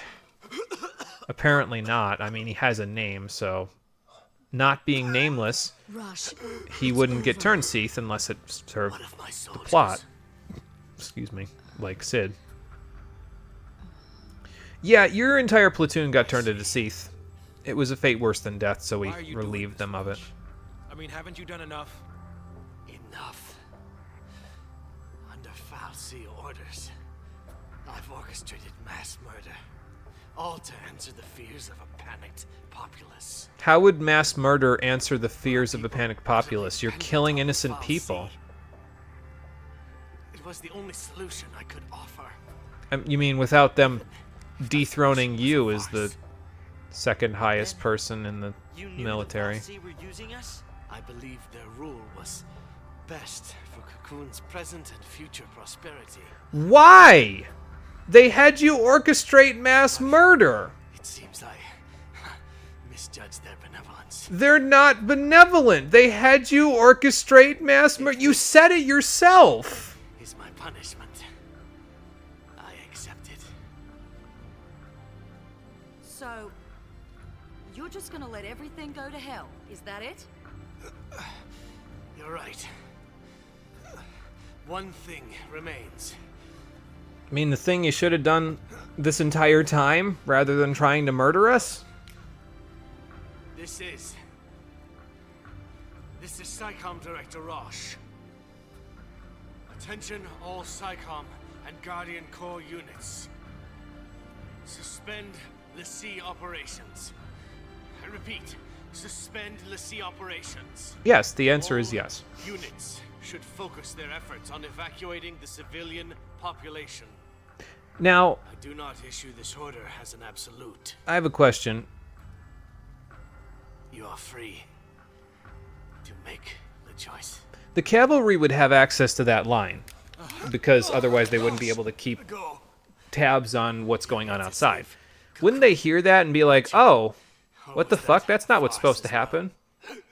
Maybe we shouldn't kill Orphan. Like, wouldn't that give them pause, at least? Stay alive.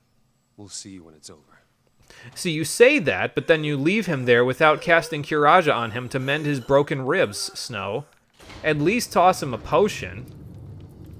We know those work on the populations, the civilian population. They sell them as sports drinks.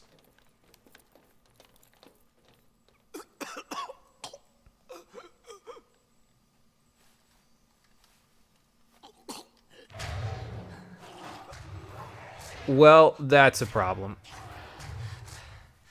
I'll trust in your humanity, LaCie. The fate of Cocoon is in your hands.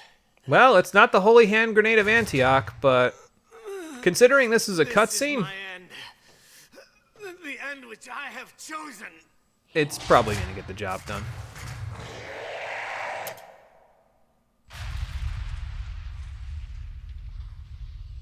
Damn. I wish I knew him for more than 5 minutes so that this moment could have any impact at all. Sorry, I know. He made a quote-unquote heroic sacrifice, but, like, he showed up, like, 3 times, okay? The first time, he was completely undermined as a character because he got shot by his own men. The second time he showed up, all he was doing was fighting us, even though he should have been evacuating the civilians as the de facto military leader of Cocoon. And the third time was now, so... Alright. Sure, Rosh, you do you. There's a save point right here, but the end of the chapter is actually right here, so I'm just gonna go directly into Eden Hall. So we can finish this chapter off in one singular stream, and then go from there.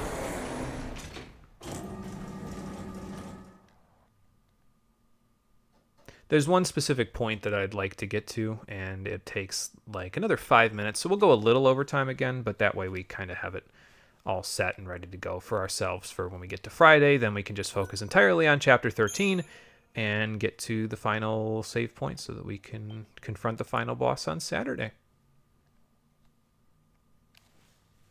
So just do a little teeny bit of stuff right here, and then we'll call it a day.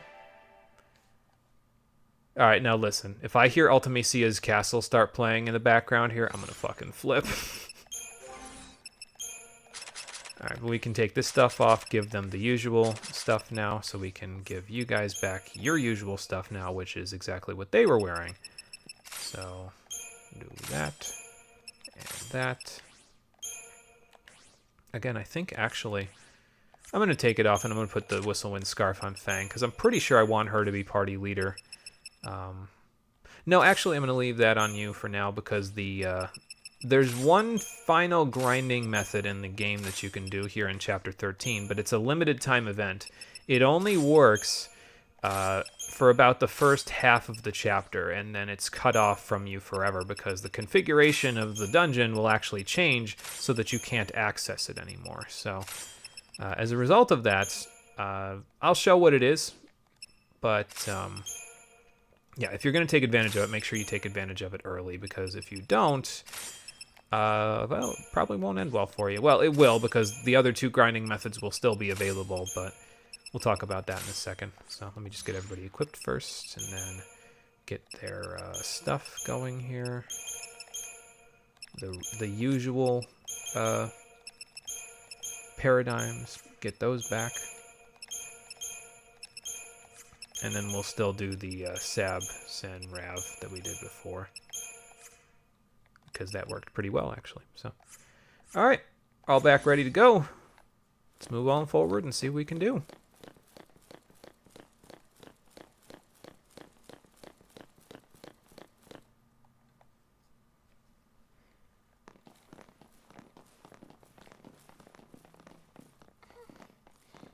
Where's the cavalry? I mean, it's just this one room, so can't have gotten far. Oh. I think we found the cavalry. They didn't make it at all, did they? Why did Bartandalus do that, though? Is it because he knows we're here? They're all Seath. So he's just like, yeah, okay, fine. If, you know, I don't need the cavalry to do it because the Lassie came back. So now they can do it instead. Seems counterintuitive, though, right? Because, like, if we kill the sacrifices on the way, like I imagine he wants us to, we're making ourselves stronger. So, I mean, I guess that kills Orphan faster, but that's if we even decide to kill Orphan. We might say, no, fuck you, and just kill Bartandalus instead.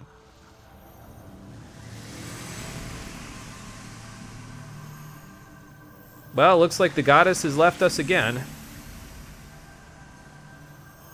I think if I remember right, that's the gimmick of this dungeon, though, is that there are 3 paths that you can go down, and getting the goddess statues back actually causes them to allow you to move forward in Orphan's Cradle.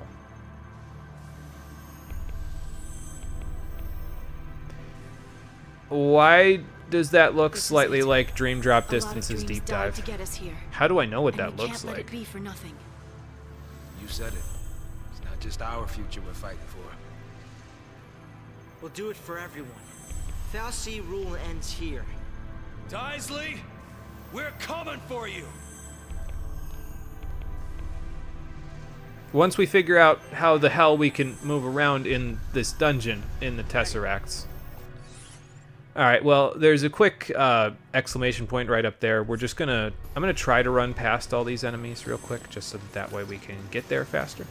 Probably should be able to. Okay, that was a little closer than I wanted it to be. Yeah, I should be able to get up here without too much trouble. Just not gonna fight them for now. We'll fight them when we actually come back for the next episode, but for now we'll go up here. So, what do I need to expect here? Good question. So, the goddess statues we saw, my impression was always that those were manifestations or, like, reliefs of Etro, and these are reliefs or manifestations of Lindsay, the original creator of Cocoon. I don't know that for sure, but, I mean, there's only 3 gods, so, like, who else could it be? Pulse? Probably not.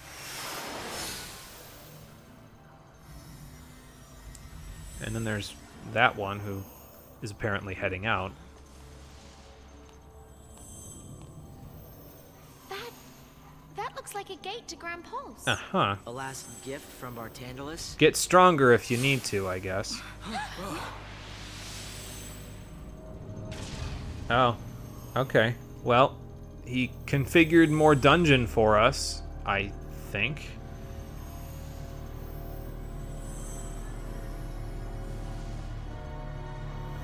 We're gonna run away. Now's our chance. After all this, we're gonna run away. Which way we going? Well, you can, technically speaking, run away, quote unquote, because if you go down either of these paths, this gate will lead you back to Grand Pulse. I believe it takes you to the base camp in the Vallis Media. Judging by what we see here, that's what it appears to be. I'll know better next time because I'll just double check where these take you. I don't remember where that gate takes you down there, but I think that takes you forward in the dungeon. At the moment, we can't access it, unfortunately. This one takes you out into Leviathan Plaza, if I recall correctly. So if you need to go back to Chapter 12 because you missed something, or you want to go fight the Adamantoise over there instead of fighting, you know, the stuff on Pulse, which, you know, fair play, there's stuff in a relatively small area there, then you could go fight there for CP and Gil and all that instead. So if you want to use those resources, you can, to make yourself a little bit stronger before you confront the rest of Orphan's Cradle. But as for me, I will wait right here until the next episode of Final Fantasy XIII, the Stream Edition, where we will take on the entirety of the dungeon and stop short just before the final boss fight. And also there's, like I said, one more grinding technique that I can show you if you want to do it. It's actually right here, but we'll save that for the next episode. In the meantime, thank you for watching, everybody. I appreciate you coming out to Twitch and YouTube to check out the stream, and I will see all of you on the next one, which is going to be on Friday at 7 p.m. Eastern Standard Time. I know it's a long gap, but it's just my schedule for school just doesn't work any other way this way. I got to make sure I'm getting enough sleep so I'm not driving drowsy on my way to school or on my way back from school. And, excuse me, having this happen until 10 o'clock at night, it's kind of hard to go to bed an hour after this, you know what I mean? So we'll just keep going with what we've got. It's working out so pretty well so far, so we'll just keep it rolling. So yeah, until Friday, everybody, take care and have a good one. Let's just hope the shambling corpses don't get any bright ideas about walking slightly further around this day in the middle of the platform here, or else this won't be a safe haven anymore.